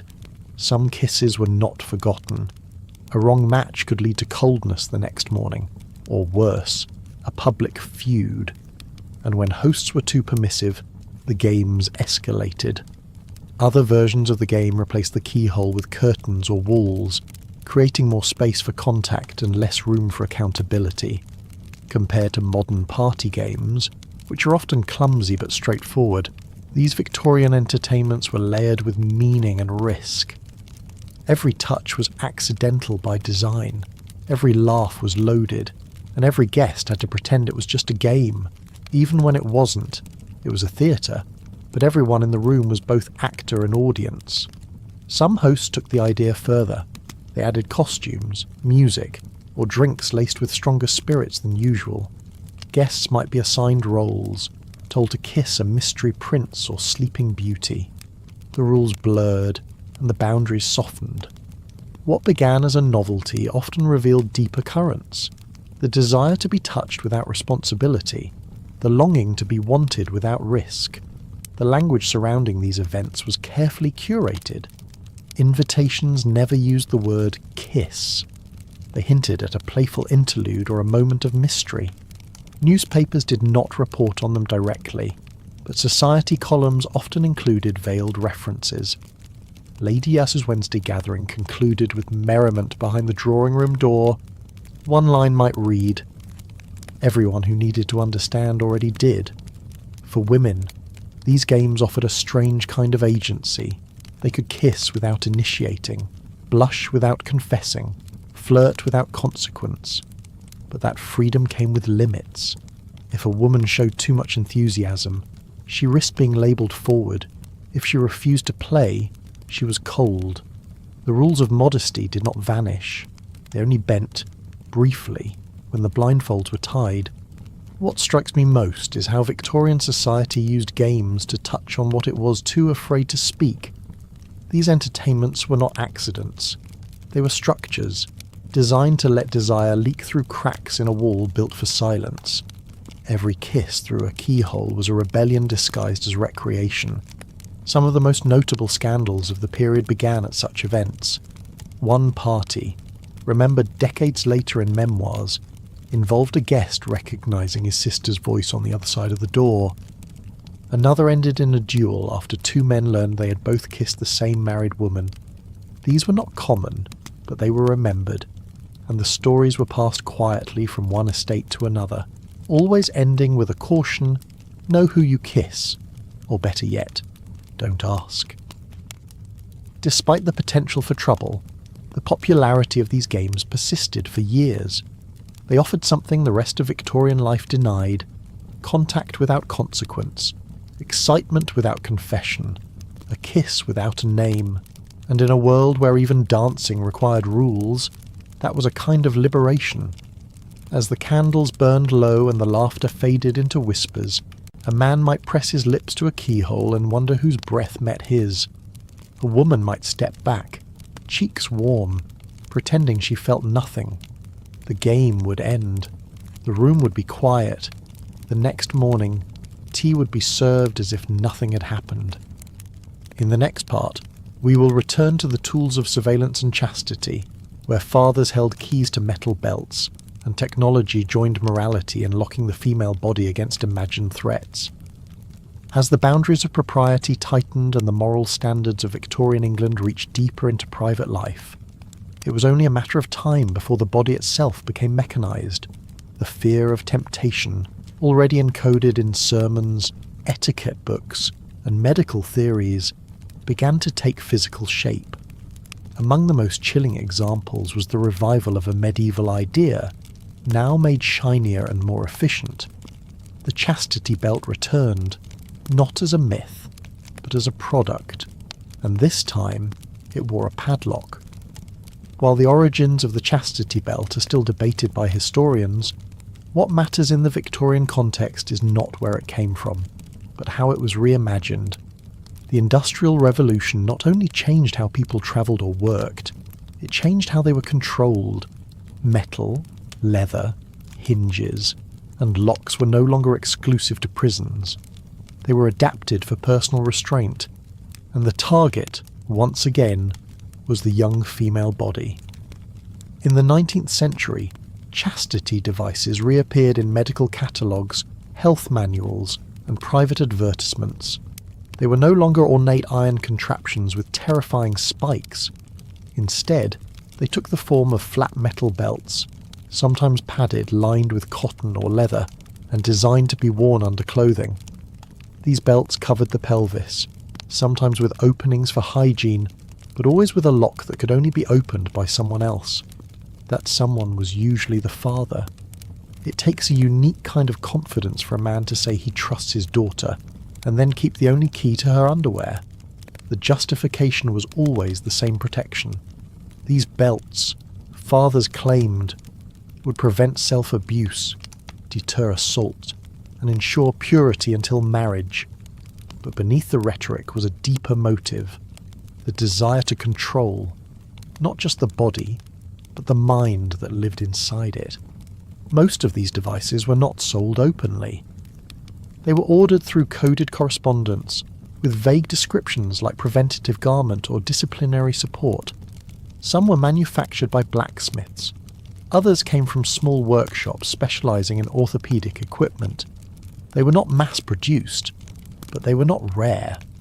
Enough survive in museum collections and estate archives to suggest that the practice was more than theoretical. The belts varied in design. Some were simple straps that wrapped around the waist and between the legs. Others included locking mechanisms at the hips or front. A few had added features, such as bells that rang when the wearer tried to remove them. Others were lined with small blunt spikes meant to discourage pressure. The goal was not just prevention, it was deterrence through discomfort. These belts were not worn voluntarily, they were imposed. A daughter might be fitted by her mother or governess, then inspected daily to ensure the device remained secure. The key, often kept by the father, symbolized more than security. It was ownership. Compared to modern ideas of bodily autonomy, the image of a young girl wearing a locked metal belt while her father carried the key in his waistcoat is nothing short of terrifying. For some families, the belt became part of a broader regimen, alongside locked sleeves at night, strict schedules, and limited exposure to boys. The belt completed a circle of prevention. It was not seen as cruelty, it was seen as care. A good father protected his daughter, even from herself. A good daughter did not protest. She endured. In cases where the belt was used outside the home, things grew more complicated. Boarding schools occasionally received girls already wearing the device, accompanied by letters from parents with instructions for its management. Teachers or nurses were told to supervise hygiene, unlock the belt for bathing, then secure it again. The girls involved often said nothing. Silence, they had been taught, was part of being good. What strikes me most is how technological innovation was used not to liberate, but to reinforce fear. In a world that was beginning to invent bicycles, typewriters, and electric light, someone also invented a better way to make sure a girl could not touch herself. Progress marched forward in every area, except for trust. Some medical professionals endorsed the practice, especially those concerned with the so-called epidemic of masturbation. They warned that young girls who touched themselves would suffer from nervous collapse, facial blemishes, and even infertility. The belt was presented as a medical intervention, not moral panic, but preventive care. Families who could afford them ordered custom fittings. Girls who resisted were scolded, restrained, or shamed. In today's era of health education and personal rights, the Victorian chastity belt looks more like a punishment than a precaution. But in its time, it was described in terms of virtue, hygiene, and peace of mind. Parents who used it often believed they were doing the right thing. They confused silence with safety and discomfort with discipline. Despite their efforts, some girls found ways to resist. They learned how to pick locks, file down edges, or loosen straps without detection. A few wrote diary entries in code, documenting their frustration, pain, or anger. Others stayed quiet, allowing the belt to shape not just their bodies but their understanding of intimacy. Some reached adulthood never having seen themselves in a mirror without metal in the way. The belt did more than prevent physical acts. It sent a message that the body was not trustworthy, that pleasure was shameful, that control belonged to others. Even when the belt was removed, that message remained. It lingered in the way a woman moved, the way she reacted to touch, the way she looked at herself. What lingers most is the sound a key must have made when it turned, unlocking not just a device, but a system of belief, a belief that virtue required confinement, that female desire needed containment, that silence, once again, was the highest form of morality. As night settled over quiet homes and fathers checked their watches, a girl might lie in bed with cool metal pressing into her skin. She did not dream, or if she did, she would not say. The key stayed on the shelf, just above the fireplace, between the family Bible and the household ledger. In the next part, we will open another strange cabinet of invention, where powders promise to reshape the body, perfumes aimed to erase natural scent, and advertisements offered transformation at the cost of safety. Victorian beauty, it turns out, was not always skin deep. Sometimes it was poisonous. In an era obsessed with control, modesty, and moral surveillance, the female body in Victorian England was still expected to perform, not in the sense of overt sexuality, but in silent, visible cues that aligned with the ideal of femininity. A woman was supposed to look delicate, smell pleasant, and appear effortlessly composed at all times. If she did not, the problem was hers to fix, and by the late 19th century, the growing cosmetics and pharmaceutical industries were more than ready to help. Magazines, medical pamphlets, and discreet catalogues began offering products that promised to enhance a woman's appeal. These were not labelled as tools of seduction. They were framed as self-improvement, hygiene, or marital duty. A fading complexion might be blamed for a husband's coldness. A natural scent, if too strong, might suggest poor character. Breasts that remained small after adolescence could be interpreted as a sign of underdeveloped womanhood. Every curve, smell, and shadow became a point of intervention. Among the most bizarre products were those that claimed to enlarge the breasts. Some came in the form of herbal tonics, others as topical creams or pills. These remedies promised to restore fullness, roundness, or firmness, sometimes in as little as a week. The language used in the advertisements was always coded. Terms like restore youthful contour or enhance natural elegance appeared in soft fonts next to sketches of idealized silhouettes. But the message was clear. It takes a particular kind of cruelty to convince a woman that her worth depends on achieving a body nature never gave her, then sell her poison to help her try. Many of these so-called breast enhancement formulas contained dangerous ingredients. Arsenic, mercury, and lead were not uncommon. Some tonics relied on strong stimulants to increase blood flow, creating temporary swelling that was marketed as success. Others caused rashes, dizziness, or internal damage, but the risk was overshadowed by the promise. These products were not only sold in shady corners, some were endorsed by prominent physicians or carried the seal of royal approval. Shops in London's most respectable districts stocked them, tucked behind counters and handed over with lowered voices. Women from all social classes became customers. The poor might save for weeks to buy a single bottle. The wealthy might keep several on their dressing table, alongside perfume, powder, and hair tonic. Perfume, too, became a battleground, but not in the modern sense of luxury and choice. Victorian perfume was not about identity. It was about concealment. Women were expected to cover the natural scent of their bodies, particularly the lower half.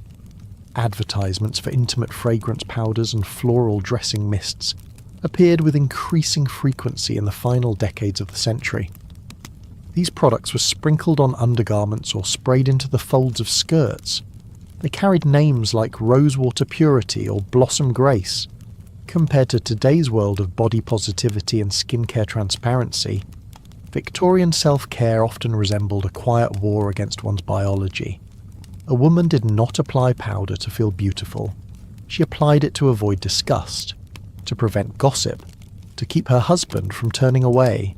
Cleanliness was not enough. She had to smell like someone who did not sweat, bleed, or age. The worst part is that many of these fragrances were laced with chemicals that harmed more than helped. Some contained formaldehyde or alcohols that irritated the skin. Others included heavy metals used to stabilize scent compounds. Women reported itching, burning, and in some cases, infections. But they kept using them, because not using them risked more than discomfort. It risked judgment. What fascinates me is how these products were not seen as indulgences. They were responsibilities. A good wife kept herself presentable. A good mother taught her daughters to do the same. Vanity was frowned upon. Maintenance was expected, and the line between the two was never quite defined. What stays with me is how women were told to fix themselves using substances that broke them. They were instructed to smell like flowers while slowly poisoning their skin, to glow with health while swallowing tonics that darkened the gums, all under the pretense of staying desirable to men who were never asked to do the same. Some women resisted. They wrote letters to publications questioning the safety of these products. A few early feminists pointed out the contradiction of being valued for appearance and blamed for vanity. Others shared homemade remedies, using herbs or oils considered safer. But the commercial pressure remained strong, and the fear of losing beauty or being seen as unclean was stronger still. This pressure did not operate in isolation. It worked in tandem with everything else Victorian women endured: the virginity tests, the chastity belts, the wedding night inspections. Together, they created a system in which a woman's body was not only watched, but constantly re-engineered. She was expected to alter it, manage it, restrain it, and conceal it. There was no space for natural variation, only a narrow standard that shifted slightly with each passing decade. In middle-class homes, young girls learned these lessons early. They watched their mothers apply powders in the morning and tonics at night. They read about feminine refinement in books left on parlour tables. They heard their fathers compliment or criticise based on scent and softness. And when they were old enough, they too were expected to take part, to purchase, to apply, to smile. For many, it became a daily ritual. Powder in the undergarments, tonic before dressing, a dab of scent behind each ear. These acts, repeated quietly in private spaces, became symbols of discipline. They were not about feeling good, they were about staying acceptable, staying married, staying chosen. As the sun faded over quiet neighbourhoods and the streets fell into hush, a woman might stand before her mirror, dabbing her wrists with rose water and checking her neckline for discoloration. On her dresser sat a small tin-marked feminine tonic. The ingredients are unreadable. The promise is unmistakable. She had done everything right. Whether it made her feel whole was never the question. In the next part, we will look at how expression itself became criminal, not through touch, but through words, poetry, letters, and art that dared to mention desire were censored, seized, and turned into evidence of moral decay. Because in Victorian England, even your thoughts could betray you. After locking the body and medicating the senses, Victorian society turned its attention to the final frontier of control thought. It was not enough to monitor behaviour, scent, and silence. Now, even words, written in ink, whispered in verse, hidden between the lines of a poem, were subject to moral investigation. In a world where intimacy was already policed in bedrooms and bathrooms, the imagination itself became a legal risk. Poetry, a form long associated with beauty and truth, became a battleground, not because of violence or obscenity in the modern sense, but because of what it implied: a single line suggesting longing, a metaphor that hinted at the body, a verse that lingered too long on lips, skin, or breath.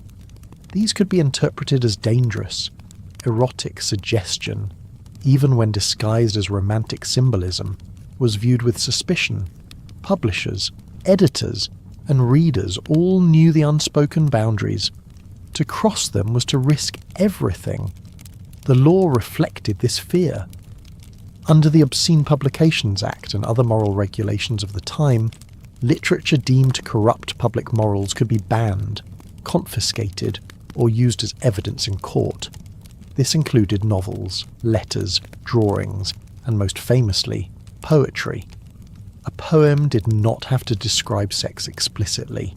It only had to imply desire in ways considered inappropriate, desire that stepped outside marital duty, desire that was same-sex, female-driven, or expressed too boldly. It takes a deeply repressed culture to read a line about flowers blooming and accuse the author of moral collapse, but that is exactly what happened. Poems with gentle allusions to passion were labelled indecent. Writers were arrested, publishers fined, booksellers warned, and behind each case was the fear that the written word could stir something uncontrollable in the reader. The most tragic symbol of this fear was Oscar Wilde. A man of immense wit, literary talent, and unapologetic elegance. Wilde was not just punished for his relationships, but for his writing. His plays and essays contained veiled references to love between men. His letters, particularly those to Lord Alfred Douglas, revealed affection in lines of poetry that were tender, coded, and emotional. When he was prosecuted, these texts became central to the case. They were read aloud in court as evidence of depravity. Wilde's conviction for gross indecency was not only a personal downfall, it was a warning to others, a reminder that words, however beautiful, could be weaponized, compared to today, where erotic literature flourishes openly across genres and platforms. The idea that a letter could send someone to prison seems absurd. But in Wilde's time, the state considered such letters subversive. They blurred the line between personal freedom and public threat. Even private correspondence was not safe. Love letters, if discovered, could be used against their authors. This applied not only to same-sex relationships, but to heterosexual ones as well. A married man receiving an overly affectionate note from another woman could be accused of adultery. A woman who expressed sexual longing in her writing could be declared unfit for marriage. The letters were read out of context, stripped of tone and trust, until they served a narrative of shame. Writers, aware of this danger, adapted. They used symbolism. They buried meaning in allegory. They described physical longing through nature seas, winds, storms, fire. But censors became skilled readers of metaphor. They dissected lines, questioned intent, and judged entire works based on a few suggestive phrases. A novel might be banned because of a single chapter. A poem was seized because of one ambiguous stanza. What fascinates me most is how the tools meant for beauty, pens, paper, verse, were turned into instruments of surveillance. The very act of writing became risky, not because of what was done, but because of what might be felt. It created a culture where artists second-guessed every word, not for clarity or elegance, but for safety. This paranoia was not limited to elites. Working-class writers, female poets, and even teenagers found themselves scrutinized. Diaries were searched, school compositions examined. In one case, a girl's journal, discovered by her mother, led to the girl being institutionalized for moral instability. She had written about kissing a friend. That was enough. Bookstores developed subtle systems to handle sensitive material. Some placed certain volumes behind the counter. Others created members-only clubs that offered restricted access to banned or controversial works. Publishers sometimes released small private editions of poems deemed too risky for the general public. These were sold at high prices to collectors and hidden in personal libraries behind false book spines. Still, the desire for expression did not vanish. Writers continued to test the limits. Some used anonymity or pseudonyms. Others wrote letters in code or entrusted their most intimate work to trusted friends. A few escaped to other countries, hoping for more literary freedom. Their courage preserved a tradition of honest writing that future generations would reclaim. This climate of suspicion shaped not only what was written, but how people read. Readers became cautious. They looked over their shoulders. They skipped certain passages or marked them out. They learned to read subtext deeply, recognizing longing where it was only whispered. For some, these acts of reading became as intimate as the poems themselves. In today's world, where personal writing is protected and free speech widely defended, the Victorian fear of poetry seems almost theatrical. But it was real. It cost people their names, their freedom, and in some cases, their lives. The fear was not of filth, but of feeling, that a single sentence might stir something the reader could not suppress. And so, silence was preferred. As another night closed on quiet libraries and writing desks, a man might sit alone by lamplight, folding a letter carefully into a drawer. The words had been written with care, lines of longing, softened by metaphor but still unmistakable. He knew they could never be sent. He would burn them later, but not yet. In the next part, we will step away from words and back into metal and fabric, where bodies were bound not just by law or paper, but by cold restraint. Hidden beneath clothing, beneath modest smiles, the female form was held in place by a belt with a lock and only one key. Long before a woman stepped into a white dress and recited her vows, her body had already been judged, not by her partner, but by tradition, not through conversation, but through expectation. In Victorian England, virginity was not just an idea, it was a test. And that test, unfair and unreliable, pushed some women toward quiet, painful decisions. In the corners of private clinics, behind doors no one spoke about, there was one last hope to restore what society had decided should never be lost. The practice was simple in theory, brutal in reality. A woman who feared her hymen might not be intact could seek to have it stitched back together. The procedure was called nothing official. It had no formal medical term, but its purpose was unmistakable. A few quick passes with a needle and thread would create the illusion of an unbroken membrane. This new hymen was not expected to last forever, only long enough to bleed once more, only long enough to satisfy a sheet and a glance. These procedures were not done in modern hospitals.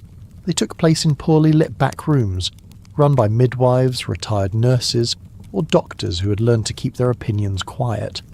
The tools were basic: a needle, a thread, a towel, no anesthesia, no sterilization, sometimes not even a clean table.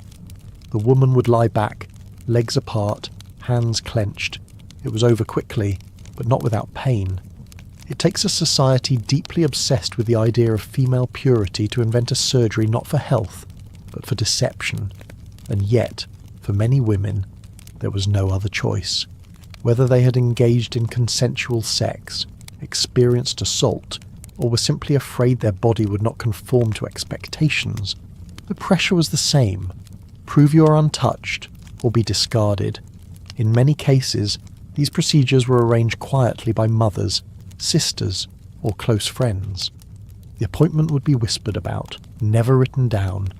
Payment was made in cash or favours. No receipts were issued.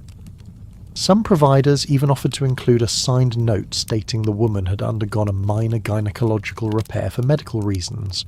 It was not legal documentation, but it was often enough to satisfy a suspicious husband or an anxious mother-in-law. The presence of this certificate created a second layer of illusion. Now there was not only a stitched membrane, but also a paper to go with it. Some women carried the certificate to their wedding night. Others tucked it into drawers or asked a trusted friend to hold it.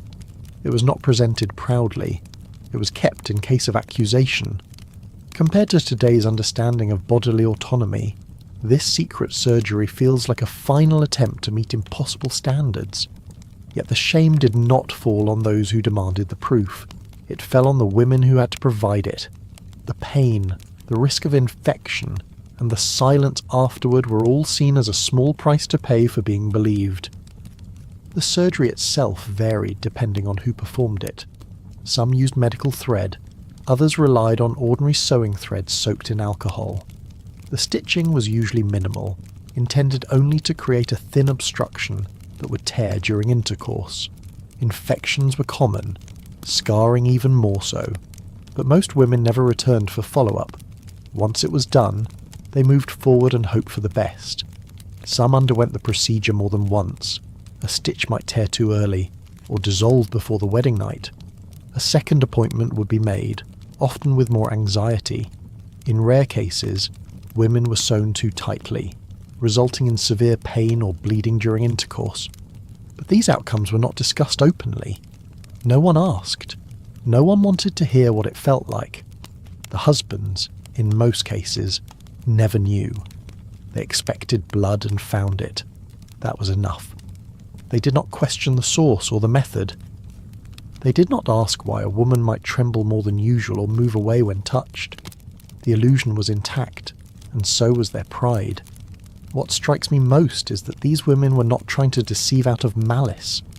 They were trying to survive a test that should never have existed. The stitched hymen was not a lie. It was a defence, a last attempt to be accepted in a society that confused anatomy with morality. Some women had done nothing at all, yet feared they would fail the test. Perhaps they had fallen from a horse or ridden a bicycle. Perhaps their hymen had torn from movement or illness.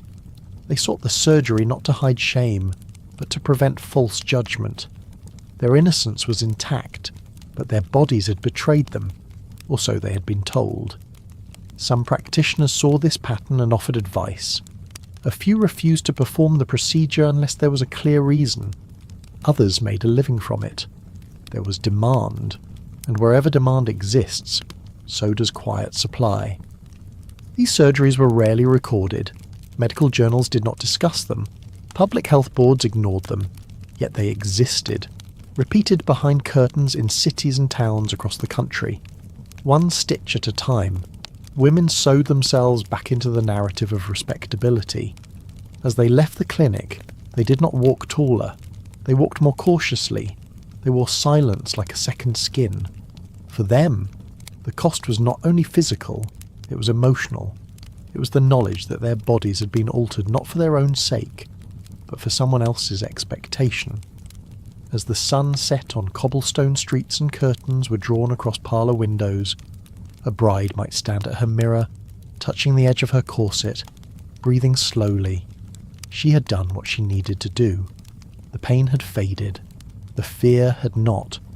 But tomorrow would come, and with it, a test she had prepared for in ways no one would ever be allowed to mention. In the next part, we will close this chapter with the final lesson Victorian women were taught. That desire was dangerous, that love was a courtroom, that silence was safety, and that in a world built on appearances, the body was never really hers to begin with. After stitching hymens and silencing poems, Victorian morality turned to the wardrobe, not for beauty, not even for modesty in the way we understand it today, but for restriction. What a woman wore was not simply about fashion or class, it was about control. Her undergarments became her boundaries, and in a curious twist, the more exposed her body appeared under certain fabrics, the more protected her virtue was believed to be. At first glance, the logic seemed upside down. Sheer nightgowns made of lace or gauze were labelled proper. Corsets so tight they left bruises were praised for their discipline. Layered petticoats could be transparent in sunlight, yet no one questioned their purpose. These garments were not meant to seduce. They were designed to trap. A woman might be covered from neck to ankle, yet so tightly bound or thinly veiled that she remained utterly inaccessible. The corset, in particular, was not just a silhouette tool. It was a method of physical regulation. Laced tightly at the back, often by another person, it compressed the waist, lifted the bust, and immobilized the torso. But beyond shaping, it served a second purpose. It restricted movement. A woman in a corset could not bend freely. She could not reach easily below her waist. Touching herself became logistically impossible. It takes a certain kind of brilliance to sell physical immobility as elegance and pain as a sign of moral superiority. Victorian women were praised for their delicate steps, their upright posture, and their small appetites. But behind that praise was a system that kept their bodies rigid and obedient. The corset was not just clothing. It was a reminder that even the space between a woman and her skin could be owned by someone else. These restrictions extended into the night. One might expect that after the layers of the day were removed, the body would be free, but even sleep offered no escape. Nightwear followed the same paradox. Lace-trimmed chemises, sheer enough to reveal skin and shape, were considered appropriate, not because they invited desire, but because they demonstrated a lack of access. A husband could see, but the woman herself could not touch. That was the line. In some cases, sleepwear included built-in limitations. Sleeves were stitched in a way that made lifting the arms difficult. Drawstrings at the hem prevented skirts from rising too far. Some nightgowns were even fastened at the back, requiring assistance to be removed. All of this served the same belief, that restraint led to virtue, that limitation preserved innocence.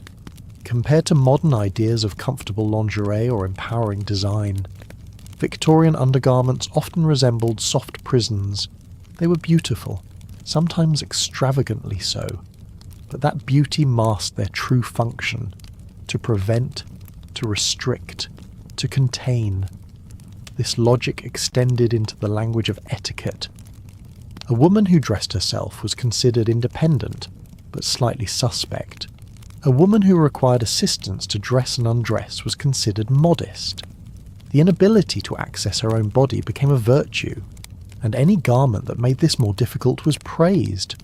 Mothers passed these standards to their daughters. Young girls were introduced to corsets as early as adolescence. The first was often presented as a milestone, like a confirmation or a birthday. It was measured, fitted, and adjusted with care. The girl would wince, then stand taller. She had joined the ranks of the respectable. Her body, now partially out of reach, was considered ready for society. Servants played a quiet role in this system. They laced, buttoned, and unbuttoned. They saw the red marks left on ribs, the swelling of compressed organs, and the fainting spells caused by lack of breath. But they said little.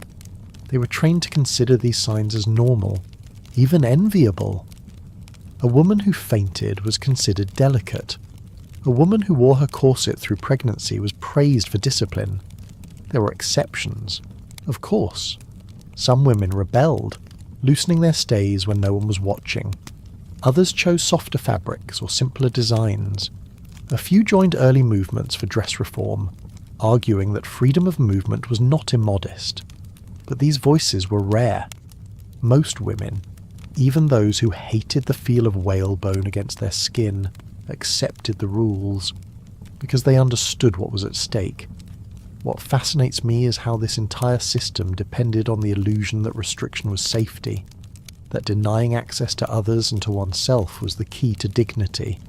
And once this idea took root, it shaped every detail of how a woman prepared herself each day. The consequences went beyond discomfort. Long-term corset wear led to rib deformities, digestive issues, and respiratory problems. Skin beneath the stays often broke out in sores or bruises. Yet doctors, fashion experts, and husbands continued to endorse the practice. They focused on posture, not pain, on poise, not pressure. The strange logic of sheer sleepwear followed the same path. It was meant to signal purity through exposure that revealed without offering. A thin cotton gown, almost transparent in candlelight, was not considered indecent, because it was accompanied by a locked bedroom door, a husband's permission, and the silence of obedience. A woman who wore it could not reach herself. That was enough to make it modest. This created a culture where women were expected to look untouched and remain unreachable. Even their curiosity was considered a threat. The layers of lace, the tightness of bone and thread, the backward fastenings, all of it combined into a system that made the body both visible and untouchable. As another quiet evening settled in, a young wife might sit at her vanity, fingers numb from the day's compression, breath shallow, skin still red beneath her corset. Her maid folded the sleep gown, thin as a whisper, and laid it out on the bed. The mirror reflected a body wrapped in discipline, not desire. She was dressed for sleep, but never for rest. In the next part, we will close the story with one final chapter, a lesson drawn from pain, from silence, and a history of secrets sewn into seams. Because in the end, Victorian modesty was not about virtue, it was about power, and those who wore it bore the heaviest weight. As Victorian ideals of purity and restraint governed the lives of women in parlours and bedrooms, another world existed just outside the frame. In hospitals, particularly those associated with the military, standards were shaped by different needs. Pain, injury, and trauma forced the body into situations that society preferred not to imagine. For men who returned from war broken in ways not easily visible, help sometimes came in forms that could never be publicly acknowledged. Among the strangest and most uncomfortable rumours that survived the era is one about nurses and a duty that was never printed in manuals. The Victorian military placed heavy emphasis on strength and masculinity. A soldier's identity was built on discipline, loyalty, and endurance. But what happened when the body failed to meet those expectations? Among the most feared consequences of battlefield trauma was testicular damage. The loss of sexual function was more than a physical blow. It represented a loss of manhood, a fracture in the identity that the military had so carefully constructed. In such cases, soldiers were not always sent home. Some remained in long-term care wards, surrounded by the ticking of clocks, the rustling of bedsheets, and the quiet hum of unspeakable needs. Official records describe their conditions in clinical terms: swelling, loss of function, hormonal imbalances. But between the lines of these medical files, stories circulated that pointed to something else, a type of treatment offered not with medicine, but with hands. The accounts were never written down by the institutions. They appear in letters, in memoirs, and in whispers passed from one veteran to another.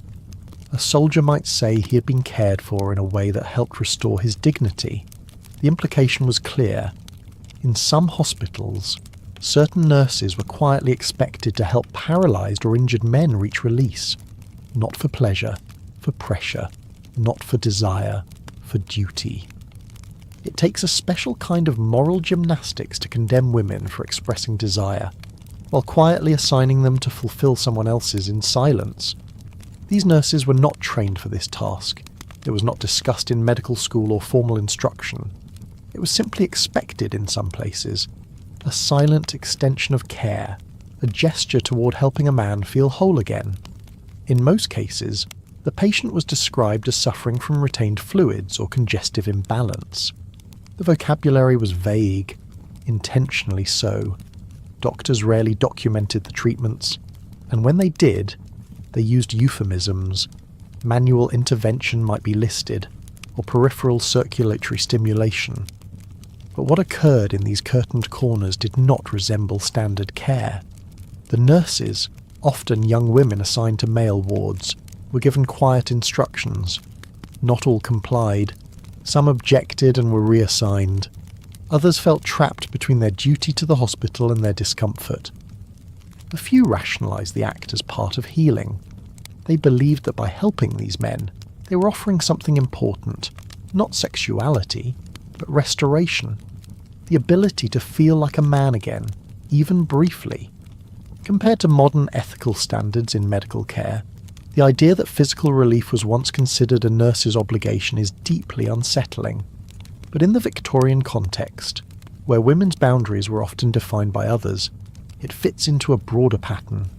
Women were expected to care, to serve, to ease suffering without question.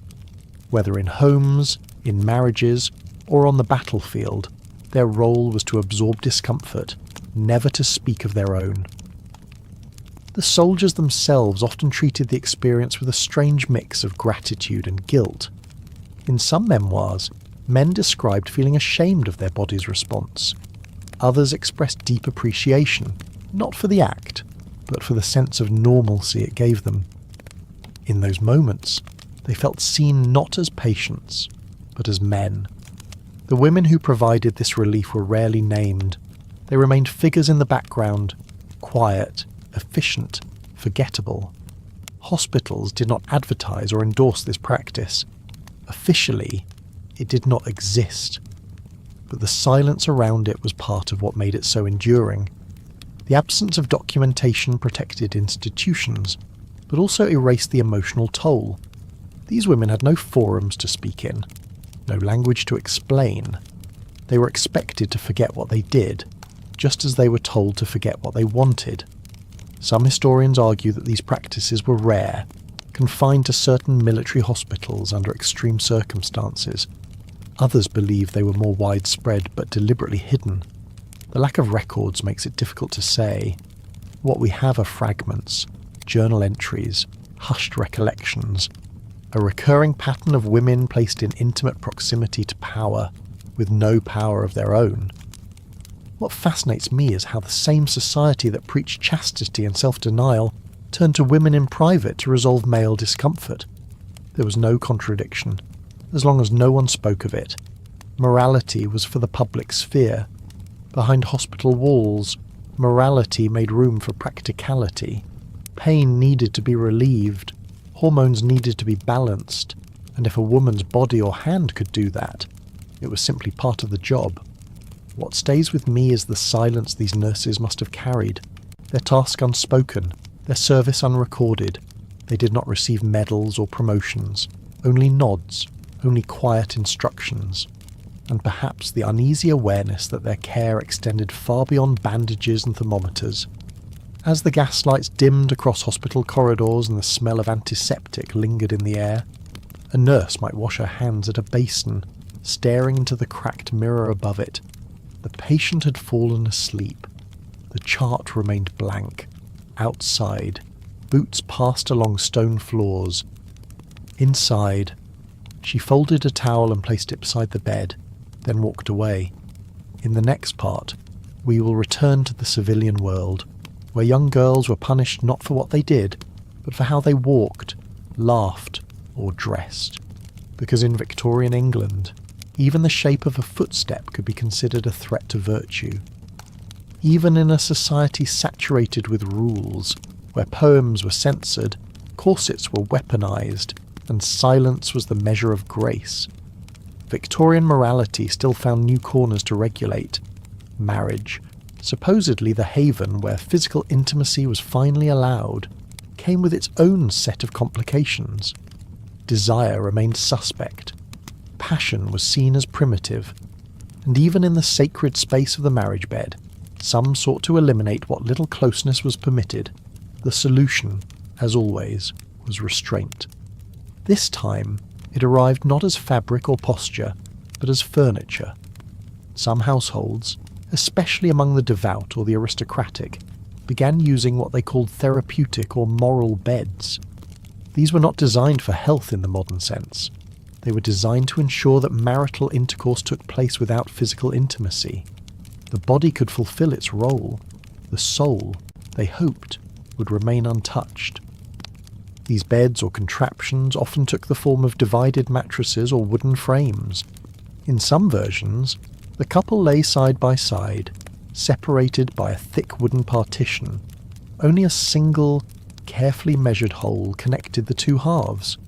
It was just large enough to permit the necessary physical act for conception. Touching, embracing, kissing, or even facing one another was made impossible by the design. It takes an extraordinary fear of human closeness to build a piece of furniture whose entire purpose is to prevent bodies from touching during intimacy. But this was not considered strange at the time. It was seen as dignified, elevated, a way to carry out the duties of marriage without falling into the sin of enjoyment. The thinking behind this arrangement came from a blend of religious asceticism and emerging ideas about hygiene. Some theologians preached that sexual pleasure, even within marriage, corrupted the purity of intention. Others warned that too much bodily contact led to disease or emotional weakness. The solution, for those who believed in both ideas, was mechanical separation. There are scattered records of these beds being used among particularly pious sects or aristocratic families obsessed with moral cleanliness. The term therapeutic was often applied not because of any medical benefit, but because the arrangement was supposed to protect mental and spiritual well-being. A married couple could fulfill their obligation to reproduce while avoiding the corrupting influence of physical arousal. Most of these beds were custom-built. A carpenter might be hired to create a wooden box or divider with precise measurements. The central opening would be reinforced with fabric, or sometimes metal rings, to prevent splinters or injury. Some versions included straps to ensure stillness. Others had locking compartments to prevent any unsanctioned movement. These were not rumours. Surviving sketches and written descriptions confirm their use, even if they remained rare. Compared to today's discussions of intimacy, connection, and consent, the idea of a no-contact marital device reads more like satire than tradition. And yet, for some Victorians, this method was seen as ideal. It avoided the messiness of emotion. It reduced the risk of lust. It allowed conception without closeness. And in doing so, it aligned perfectly with the cultural obsession with control. Women had little say in this arrangement. They were told that true virtue required them to submit without passion. Their role was to provide children, not to experience pleasure. In this context, the device helped reinforce the message. A wife who lay stiff and silent behind a petition could not be accused of seduction. A husband who completed the act without touching her face could not be said to have lost his restraint. Some women welcomed the distance, especially those who feared sex or who had been taught that enjoyment was shameful.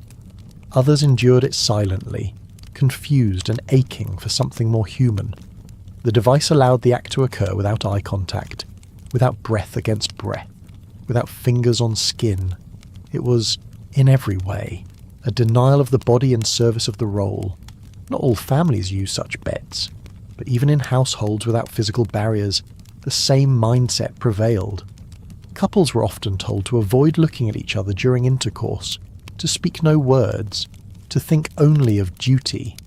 Some manuals instructed wives to lie still and pray silently throughout the act. The emphasis was not on connection, but on endurance.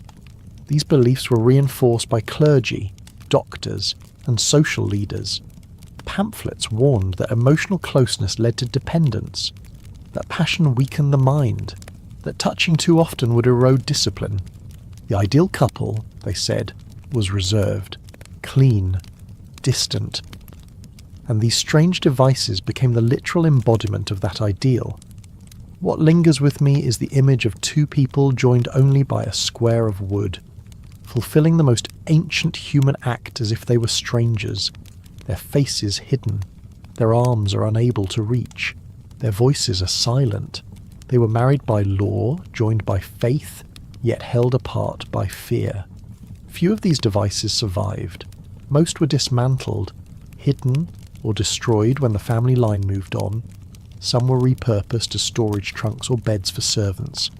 But their existence remains recorded in memoirs, letters, and private collections of household designs. They belong to a class of objects that was never meant to be seen, only used, only remembered in discomfort. Some doctors later spoke against them, arguing that suppression of intimacy led to nervous disorders. Others suggested that the lack of affection created emotional coldness in households. But their voices were few and easily drowned out by sermons on purity and modesty. The belief remained firm in many places that distance was safety and closeness was a risk. As gaslights flickered across wallpapered bedrooms and shadows moved across ceilings, a wife might lie on her half of the bed, her nightgown pulled down, her hands folded on her chest. Her husband would lie beside her, separated by a wall of polished oak. They would speak no words. Only a single action would pass through the space between them. Then silence again. In the next part, we will explore how young girls were punished not for breaking rules, but for expressing joy. A skipped step, a loud laugh, or a too bold glance could lead to shame. Because in Victorian England, even happiness was sometimes seen as a moral failure. As the Victorian obsession with morality extended deeper into private life, it did not stop at regulating adult behaviour. It turned its gaze toward the youngest members of society. Girls barely entering adolescence became targets of a culture that feared their natural development. Puberty was not seen as a biological stage, but as a potential sign of spiritual or moral decay. And so, families did not just observe their daughters, they scrutinised them.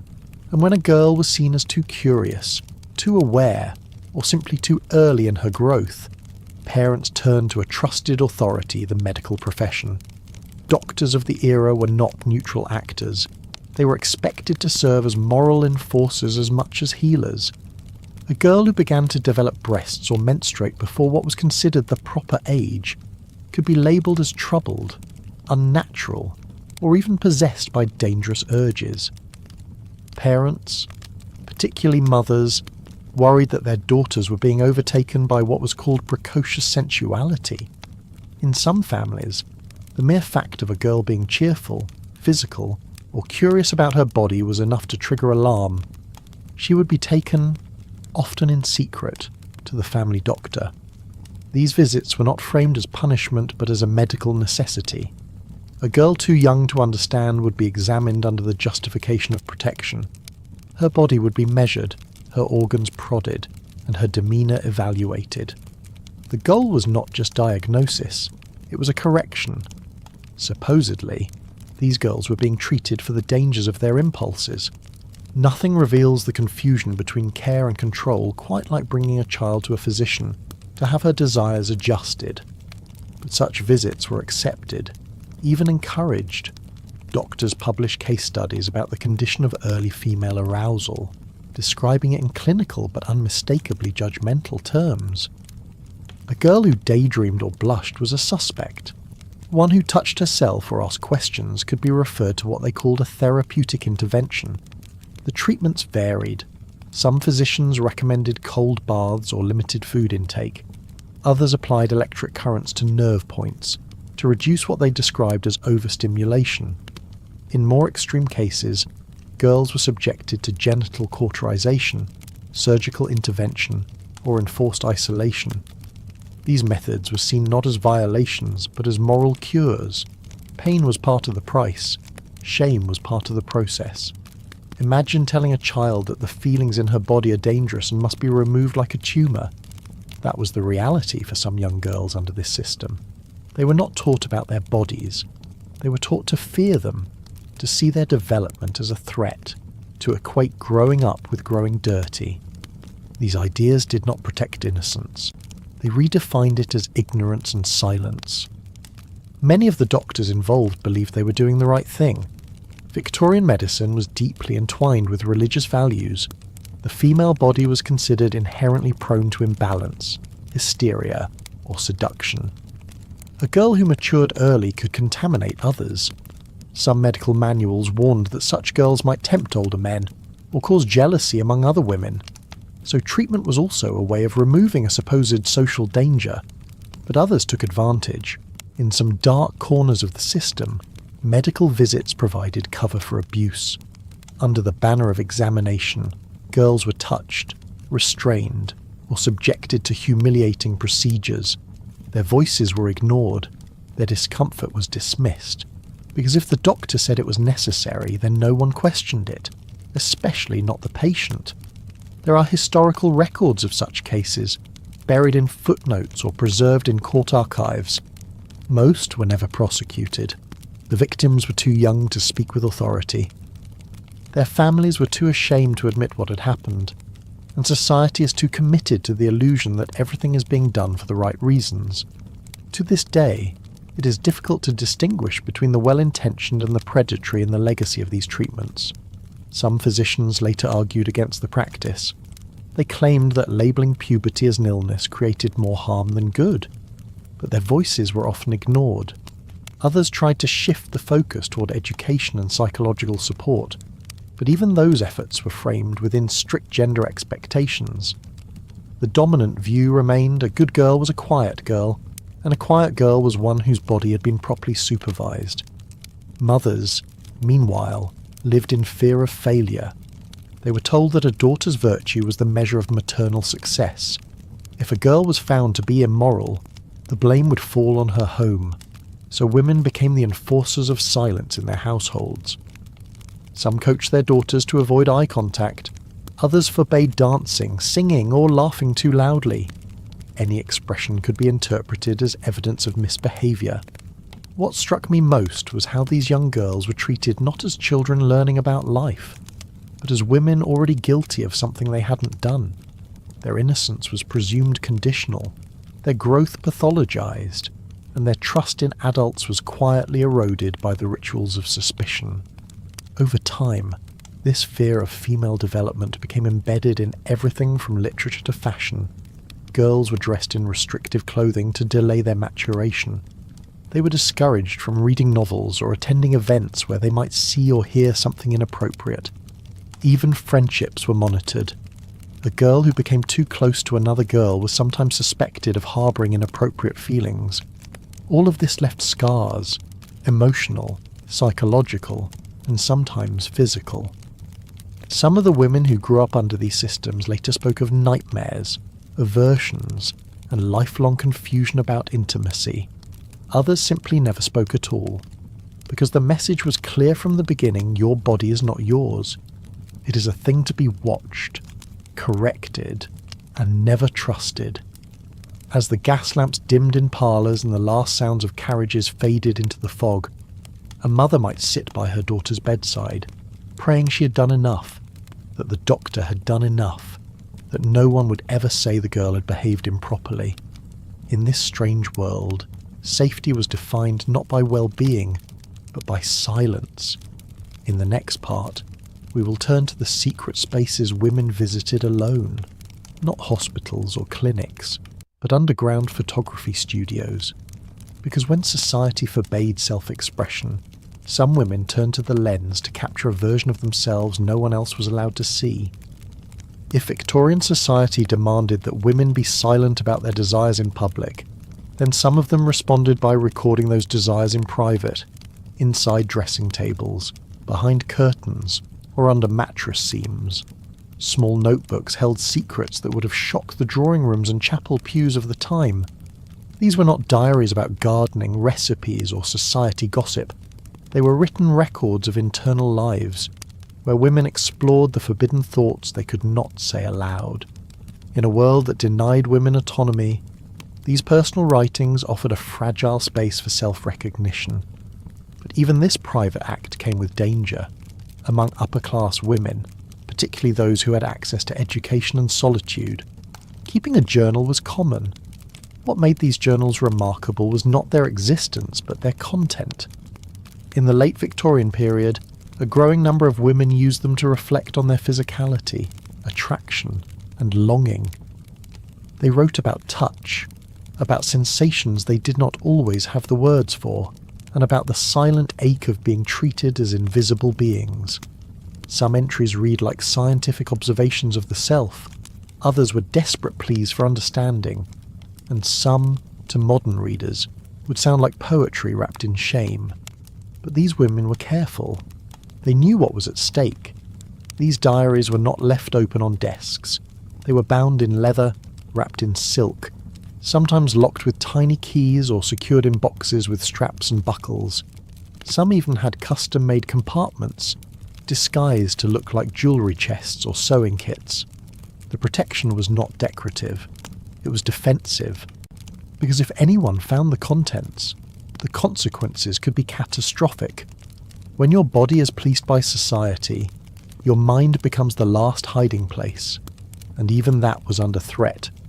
There are accounts of women being disowned by their families after such diaries were discovered. Others were quietly sent to mental institutions, labelled as disturbed or hysterical. The argument was always the same: a decent woman would not think such things. She would not write them. She would not even know how to describe them. so the presence of such writing was treated not as a cry for help or a sign of intelligence, but as a crime of morality. The reality was more complicated. Many of the women who kept these diaries were not rebels or revolutionaries. They were dutiful wives, obedient daughters, or well-mannered debutantes. They followed the rules, at least in public, but they could not erase the part of themselves that questioned, craved, or remembered. The diary was where that part of them lived, sometimes for years, sometimes until their death. One woman, a baroness's daughter, kept a diary in which she recorded the dates of her unholy dreams and the names of the men who appeared in them. She never acted on her fantasies. She simply described them. The notebook was kept beneath her winter dresses, wrapped in velvet. When her mother found it, the girl was sent to a distant relative under the pretense of needing fresh air. She never returned to the family home.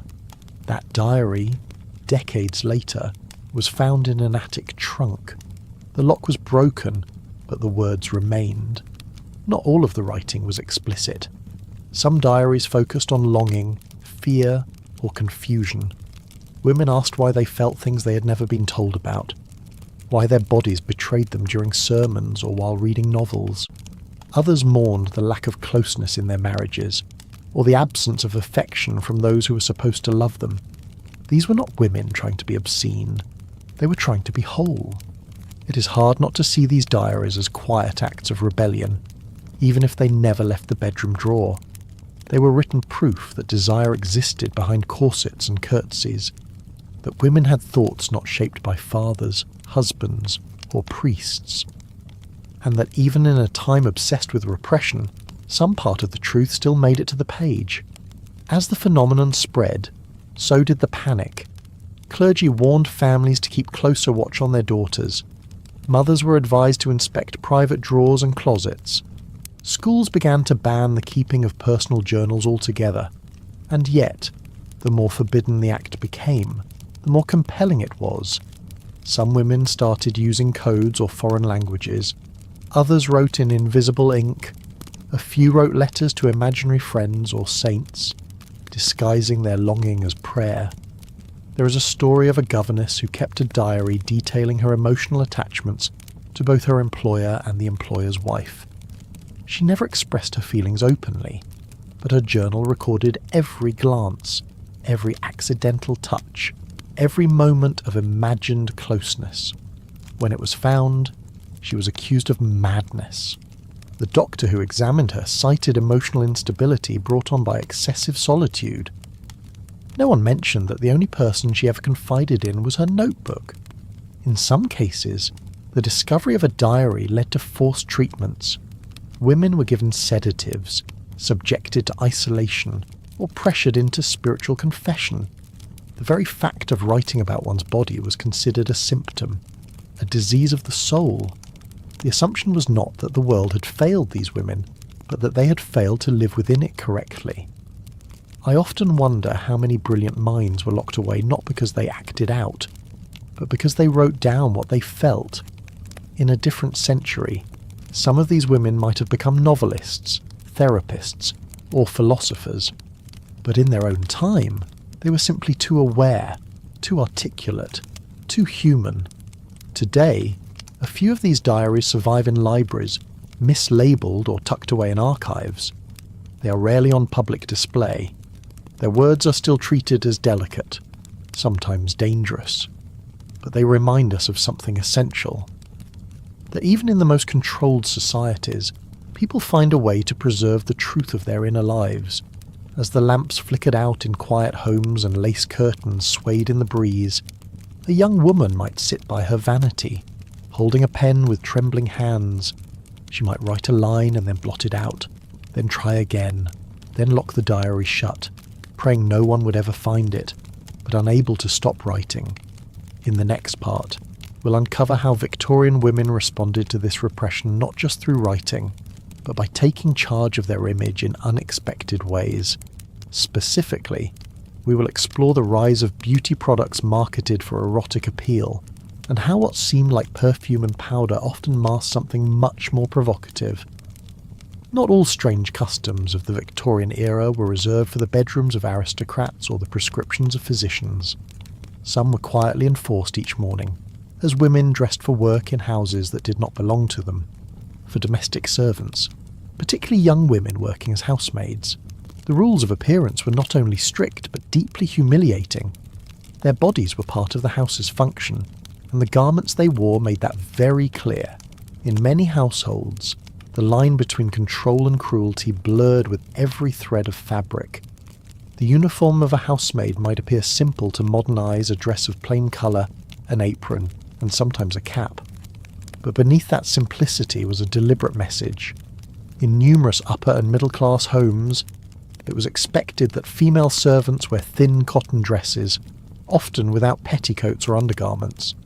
The fabric was sheer enough that the outline of their figures could be seen in certain light. While not openly discussed, this expectation served multiple purposes. It marked the difference in class, it maintained the hierarchy, and it offered certain men of the household exactly the kind of visibility they wanted, without needing to ask. The idea that less is more clearly didn't start with fashion magazines, but with Victorian class control. Mistresses of the house often justified the rule by claiming that simple clothing prevented vanity or seduction. According to them, if a maid was too covered or too elegant, she might try to climb socially, or worse, attract male attention. So the answer was paradoxical: force them to wear thin, vulnerable clothing that simultaneously erased their dignity and claimed to protect the household's moral order. In truth, the thin dresses were not about decency. They were about dominance. A servant's visibility was part of her submission. Some employers even conducted regular inspections to ensure the maids had not secretly added underclothing or altered their uniforms for modesty. Complaints from the maids themselves were often ignored. After all, they were just girls from the village or ungrateful help. Their discomfort was seen as irrelevant. Today, the idea of forcing employees to dress for degradation would spark lawsuits, headlines, and social outrage. But in Victorian parlours, it was simply part of running a respectable household. The more the servant's body could be controlled, the more the mistress felt in charge of her domain. Even female employers participated in this system of surveillance and humiliation. They might enforce strict rules on posture, on silence, and on how maids were allowed to move in the house. But it was the control of clothing that created the most constant form of subjugation. The men of the house, unsurprisingly, were not discouraged from observing. The arrangement allowed them to pretend innocence while indulging in precisely the type of gaze that society publicly condemned. If a housemaid was harassed or touched, it was rare for her to be believed.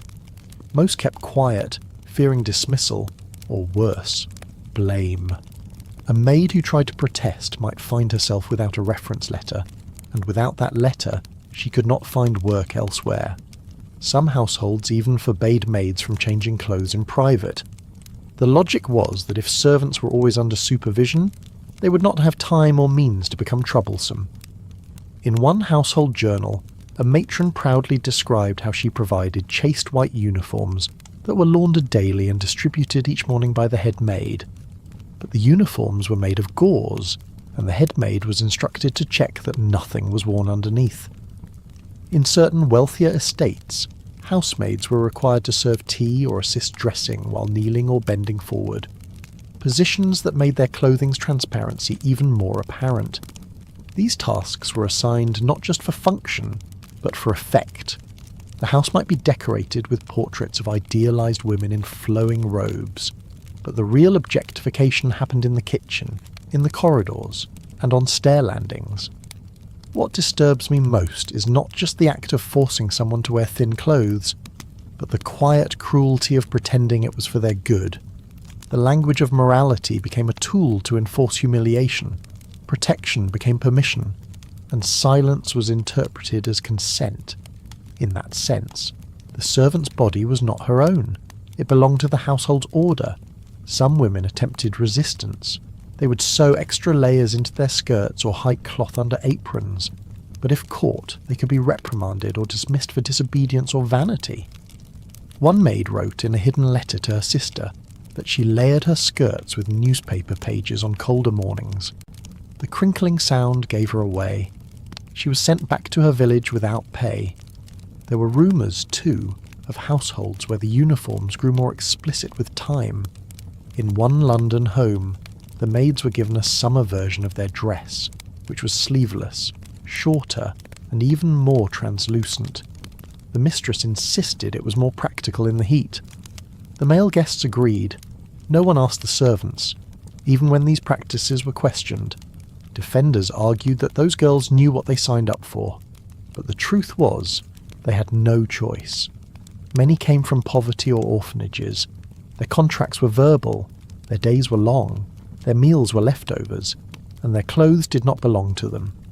Eventually, some reformers took notice. Letters to editors, often anonymous, began to speak of indecent expectations in domestic service. Church groups formed committees to protect maidens of good character, but change came slowly, and many stories were buried. Today, a few museum exhibits show the actual uniforms worn by Victorian housemaids. They are displayed under glass, folded neatly, labelled as historical garments. The mannequins are blank-faced, yet those dresses were once worn by real women. They walked upstairs, carried heavy trays, soothed crying children, and endured stares they could not return. And they did it while wearing garments that left them more exposed than protected. That kind of vulnerability was not an accident, it was a policy.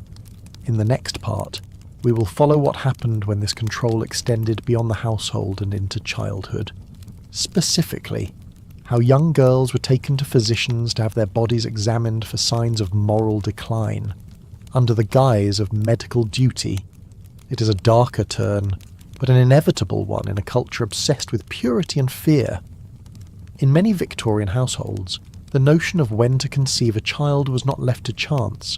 It was governed by rules, rituals, and deeply ingrained fears. Among the most peculiar was the belief that engaging in intercourse on certain days of the week, or specifically on even-numbered calendar days, would harm the child being conceived. Couples were taught that timing was everything, and the wrong moment might lead to a lifetime of regret. This was not merely superstition passed around by gossiping neighbours. It became a rigid, often enforced household schedule. The belief centred around the idea that celestial rhythms and calendar days had moral weight, and by violating those rhythms, the couple risked producing children who were physically weak, mentally unstable, or morally flawed. In some upper and middle-class homes, families kept handwritten charts posted discreetly inside wardrobes or tucked into bedside drawers. These conception calendars often resembled ledgers, with red ink used to strike through forbidden dates. Some were annotated with additional warnings such as avoid for health or not for heirs. The idea was that only certain days were truly safe, and that aligning one's actions with these dates would ensure a child of proper temperament and health. Odd-numbered days, especially Thursdays and Saturdays, were considered more favourable. Even days like Monday or Wednesday were marked as inauspicious. If a child born from a Monday union showed signs of fragility or disobedience, the mother was sometimes blamed for her failure to follow the calendar. Ironically, a society obsessed with moral control invented superstitions to manage even biology itself. These calendars were not part of public science, but rather private faith. They existed in the quiet routines of women's lives, passed from mother to daughter in hushed instructions. In many households, the responsibility of monitoring the safe days fell entirely on the wife. It became part of her role in the marriage, alongside preparing meals, tending to children, and appearing demure in public. Keeping track of the forbidden dates was seen as a duty no less important than attending church or avoiding immodest dress. If the wife failed in this responsibility, the consequences could go beyond whispered disapproval. Some husbands became openly hostile, treating any misstep as an act of irresponsibility. The logic was cruel but simple. If a child were born with an ailment, it could not possibly be the will of God or the randomness of nature. Someone had to be blamed. And since the woman was expected to manage the timing, the blame fell on her. In some cases, clergy were consulted for retroactive moral guidance. They would ask when the child was conceived, match it to church calendars, and confirm whether the act occurred on a forbidden date. This could lead to confessions, fasting, or even enforced abstinence for weeks as a form of punishment.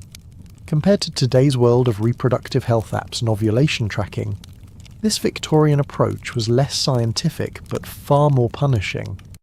There was no biological understanding guiding it, only a belief in numerology and a fear of cosmic disorder. Some couples began to believe that even the hour of the day could matter.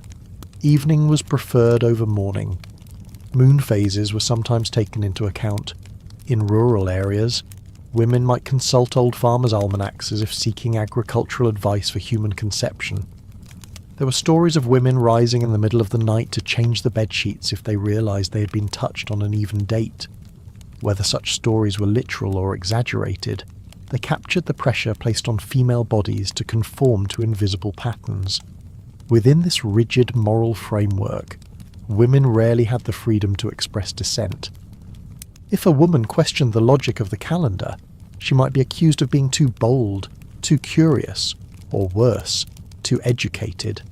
Questioning the rule meant questioning the order of the household, and Victorian society was not built to entertain such challenges. Silence became a form of survival. Women learned to nod, to write down the rules, and to internalise them. The physical intimacy between husband and wife was not necessarily governed by passion or desire, but by a ticking schedule that made no room for spontaneity. Some medical practitioners of the time even reinforced these beliefs, not because they had evidence, but because they too operated within a system that valued compliance over curiosity. Doctors who were consulted about reproductive difficulties might inquire about timing in relation to these calendars, lending a professional veneer to what was essentially a social myth. In doing so, they helped cement the myth further. A woman who conceived successfully on an odd-numbered day was praised for her virtue and timing. A woman who failed to conceive, or gave birth to a child with visible flaws, was pitied or subtly accused of having ignored the guidance. The emotional burden of these expectations often remained unspoken. A woman might cry silently after being scolded for forgetting the calendar. She might feel a gnawing sense of guilt when her child fell ill, wondering whether the date of conception played a role. Some women kept private journals documenting the alignment of their intimate lives with the charts, trying to find patterns, trying to please a system that was never truly on their side. Others simply gave up, accepting the accusations as part of their fate. It is difficult not to feel that beneath all this structure was a deep, persistent fear of women's autonomy. The calendar was not about health, it was about control. It gave husbands and institutions a way to regulate bodies without ever admitting that was the goal. It masked itself as tradition, wisdom, or morality. But in reality, it was just another chain, less visible than the corset, but no less constraining.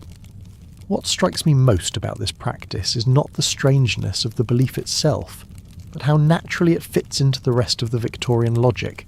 Everything in a woman's life was scheduled, scrutinised, and justified by invisible rules. The conception calendar was only one more rule in a long list. In the next part, we will explore how Victorian morality extended even further into the most intimate rituals of marriage, where the rules of the bedroom were written more by fear than by love. Not every measure to suppress female sexuality in the Victorian era was imposed by husbands, doctors, or institutions. Some were self-inflicted, adopted willingly, even eagerly, by the women themselves. Among the most disturbing of these practices was the regular consumption of so-called virtue tonics, liquids marketed to reduce emotional excitability, eliminate lustful thoughts, and preserve a woman's chastity. These tonics were not herbal teas or gentle calming syrups. They contained low doses of poisons like mercury, lead, and antimony. Women drank them with the same sense of duty they applied to prayer or etiquette. In some cases, they believed they were saving their souls. In others, They simply wanted to survive a world that punished any visible trace of desire. These mixtures were not hard to find. In city pharmacies and village markets, travelling sellers advertised them under names like tonic of virtue, essence of grace, or liquid modesty. The labels promised to calm passions, regulate feminine emotions, and restore a tranquil demeanour. Some even included testimonials, supposedly written by noblewomen, swearing by the tonic's ability to preserve the innocence of heart and body. Women would mix the liquid with water or tea, sometimes following a strict schedule, such as a spoonful every morning and again before bed. The tonic became part of the routine, like brushing hair or reading a Bible passage. It's almost darkly humorous to imagine a world where a woman's moral character could be bottled, branded, and sold by the ounce. These tonics fit seamlessly into Victorian consumer culture, which thrived on anxiety. There were products for whitening skin, tightening waists, and silencing children. A bottle that promised to erase sexual desire did not seem out of place. Many women did not question what was inside, especially if the seller claimed the ingredients came from ancient traditions or religious sources. But the consequences often came swiftly. The same women who felt calmer at first began to notice other changes: persistent nausea, sharp stomach pain, brittle fingernails, and above all, hair loss. Some of the more expensive formulations included metallic compounds that, when consumed over time, disrupted the body's central nervous system. These symptoms were sometimes dismissed as side effects of emotional strain or delicate nerves, not the poisons themselves. In extreme cases, women developed insomnia or irregular heartbeats. Still, they continued to drink. The shame of being thought passionate or impure outweighed the suffering. Mothers passed the practice to daughters, sometimes as part of pre-marriage preparation. Girls as young as 12 were given mild doses to help them adjust to womanhood with dignity. Compared to today's world of wellness supplements and mental health awareness, the Victorian tonic craze feels like something from a surreal novel.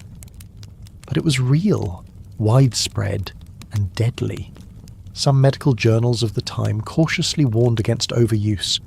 A few doctors suspected that certain patients were being slowly poisoned by the very cures they believed were protecting them. Yet those warnings rarely reached the women who needed them most. Even when a woman collapsed, her death might be recorded as the result of female frailty or melancholia, not chemical poisoning. The connection between body and mind was misunderstood, and those who tried to question it often faced resistance. What made the situation even more troubling was that many of these tonics were sold under the guise of religious morality. Advertisements often featured references to angels, saints, or divine cleanliness. Drinking the tonic became a spiritual act. Some women kept bottles on their dressing tables next to rosaries and family heirlooms. Taking the dose was a ritual of both physical and moral purification. In some cases, it was also a silent rebellion. A woman who was tired of being groped by her husband might secretly use the tonic to dull her responses, finding it easier to perform her marital duties without protest. There is something heartbreaking about how deeply these women internalized the message that their feelings were dangerous. Even the most basic bodily responses were seen as potential threats to their reputation, their marriage, or their eternal soul. By poisoning themselves, they hoped to remove the problem entirely. It was not seen as mutilation, but as sacrifice. And unlike more visible forms of control, like corsets or chastity belts, these tonics left few outward signs. The suffering happened privately, invisibly, and without complaint. Some reformers eventually spoke out. In the late Victorian period, a few feminist voices began to question the tonic market, publishing pamphlets and editorials condemning the sale of toxic products to women under moral pretenses. But their audience was small, and resistance was fierce. Sellers simply changed the names of their products, using more medical-sounding terms like nervous regulator or calming elixir. Some even received endorsements from respected physicians, who framed them as tools for mental hygiene rather than moral suppression. The worst part is that many women believed the suffering meant the tonic was working. They saw the hair loss, the weak appetite, and the sleeplessness as proof of their inner transformation. If the body ached, that meant the soul was healing. No one told them otherwise. No one reassured them that being a woman did not require daily self-destruction. It would take decades for that message to spread, and even then, not to everyone. What lingers most in this chapter of history is the silence. Women drank these tonics alone, suffered alone, and often died without knowing they had been misled. There were no funerals for the part of them they gave up to appear virtuous. No eulogies for the joy they were taught to fear. In the next part, we will examine how the pressure to maintain appearances extended beyond the body and into the very walls of the Victorian home, where even writing one's private thoughts could become an act of rebellion. Not every forbidden act in Victorian intimacy involved physical closeness. Some happened through folded paper, thin cloth, and the discreet rustle of envelopes. In a society where even a kiss before marriage could ruin a reputation, couples found secretive ways to express longing. Among the most bizarre and risky was the exchange of undergarments through the postal system. Lingerie was not just a personal item. It became a symbol of trust, desire, and quiet rebellion. Lovers sent it as a token, as proof of intimacy that could not be spoken aloud. But what was meant to stay private sometimes became scandalous when intercepted. The trend began in elite circles, among those with enough privacy to indulge in forbidden correspondence. A woman might tuck a soft handkerchief, a thin petticoat ribbon, or, in bolder moments, an actual piece of her undergarment into an envelope and post it to her fiancé or secret lover. In some cases, the fabric was lightly scented with her perfume or pressed close to her body before sending. These tokens were meant to stir imagination, to remind the receiver of touch and skin in a world of stiff manners and silence. The object arrived as a whisper, not a shout.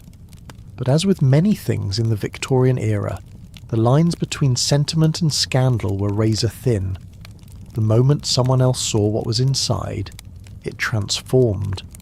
What had been a private pledge was now classified as obscene material. Postal inspectors, empowered by obscenity laws, would occasionally open suspicious letters, especially if they came from addresses already associated with immoral tendencies. If they found undergarments, especially those accompanied by romantic or suggestive wording, the sender could be charged with distributing lewd materials. There's something wildly ironic about a society that couldn't handle a piece of clean cloth in the mail, but tolerated arsenic tonics in plain sight. The system policed not danger, but shame. Women who participated in the trend faced greater consequences. A man might be fined or warned. A woman, however, risked far worse. She could be labelled promiscuous, dismissed from domestic employment, or cast out of her social circle. In some towns, local gossip spread faster than the court summons. A single letter could destroy a future. The phenomenon grew during the height of sentimental romantic culture, when poetry, lockets, and pressed flowers were popular gifts between lovers. But unlike poems or portraits, lingerie had an unmistakably bodily implication. It was both a stand-in for the self and a violation of the social code. Some young women believed it showed devotion, especially if marriage was already promised. Others used it to test the boundaries of their freedom. But for every couple that saw it as a symbol of intimacy, there was a censor ready to turn it into a symbol of corruption.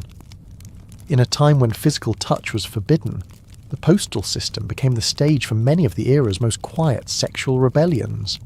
Lovers lived miles apart. Courting was done under supervision. Sending lingerie became a way to escape those rules without ever leaving the house. It was dangerous, yes, but also oddly safe. It was easy to hide behind false names, to send items from unregistered return addresses. For some, the thrill was not only in the object itself, but in the fear of being caught. When cases were discovered, newspapers often covered them with a mix of moral panic and voyeuristic fascination. Headlines described the incidents with vague outrage, using terms like indecent cloth or unladylike correspondence.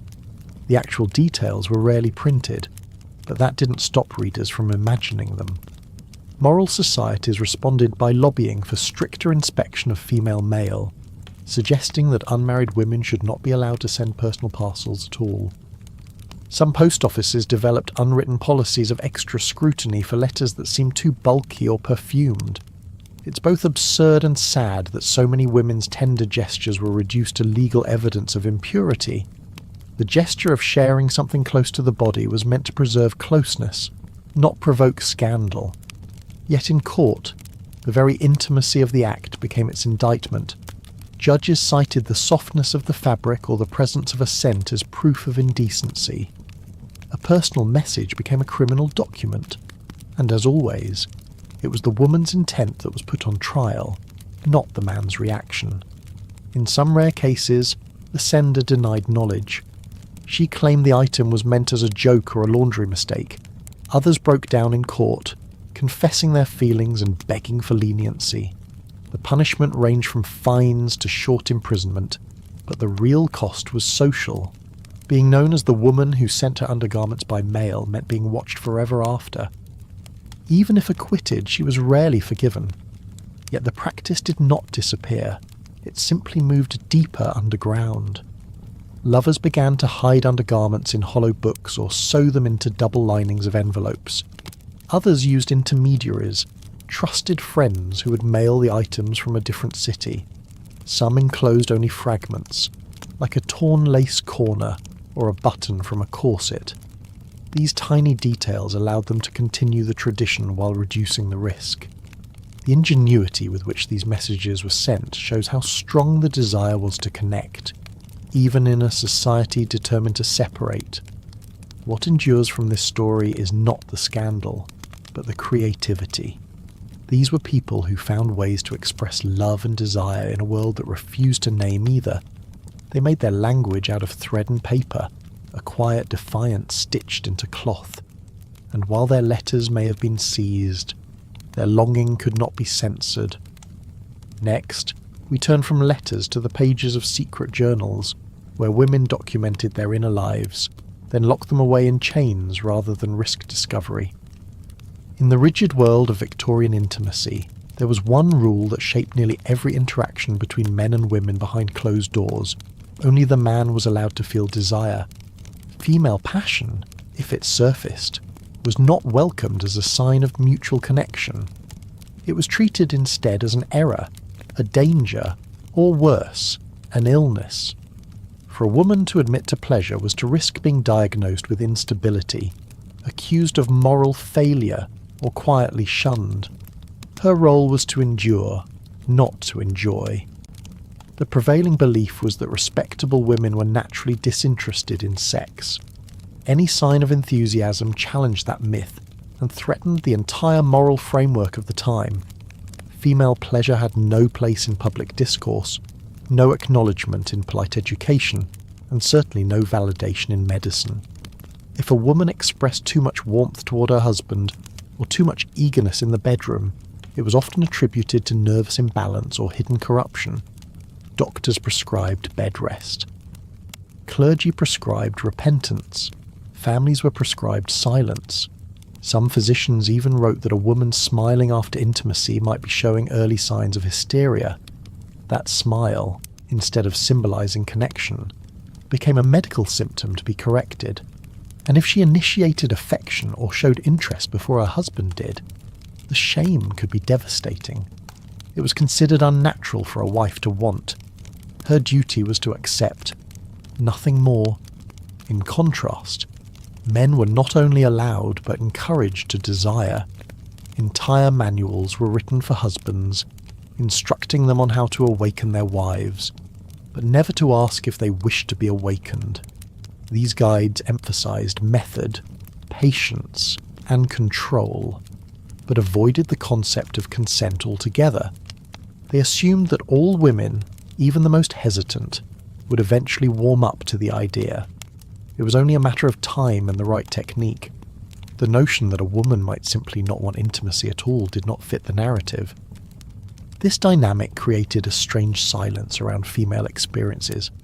A woman could not ask questions.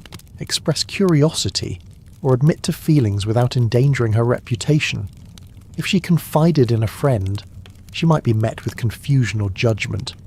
If she spoke to a doctor, she might be sent away for treatment. The safest course, for most, was to pretend. Many women learned to act indifferent even when they were not, or to suppress entirely what they could not share.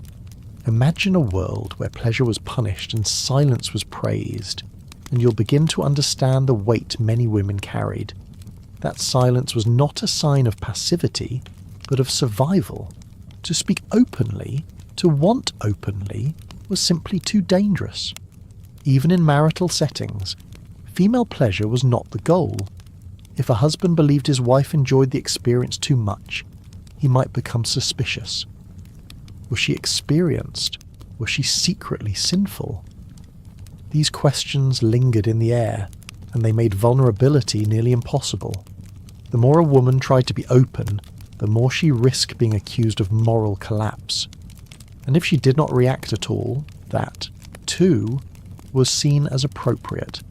Victorian culture preferred women to be emotionally neutral and physically still. The less they responded, the more virtuous they appeared. Desire was supposed to remain locked away, buried beneath corsets, custom, and fear. What strikes me most about this entire story is how thoroughly joy was replaced by guilt. In a time when industrial progress filled the streets, emotional progress inside the home was halted. Women were taught not to feel, or at least not to show it. And if they did, the system was ready to correct them. Of course, not every couple followed these rules. Private acts of rebellion existed.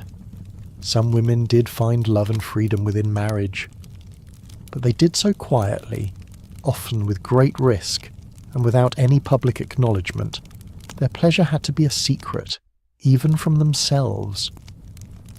As the era progressed, a few voices began to push back. Early feminists and reformers questioned the double standards. Medical professionals slowly updated their views.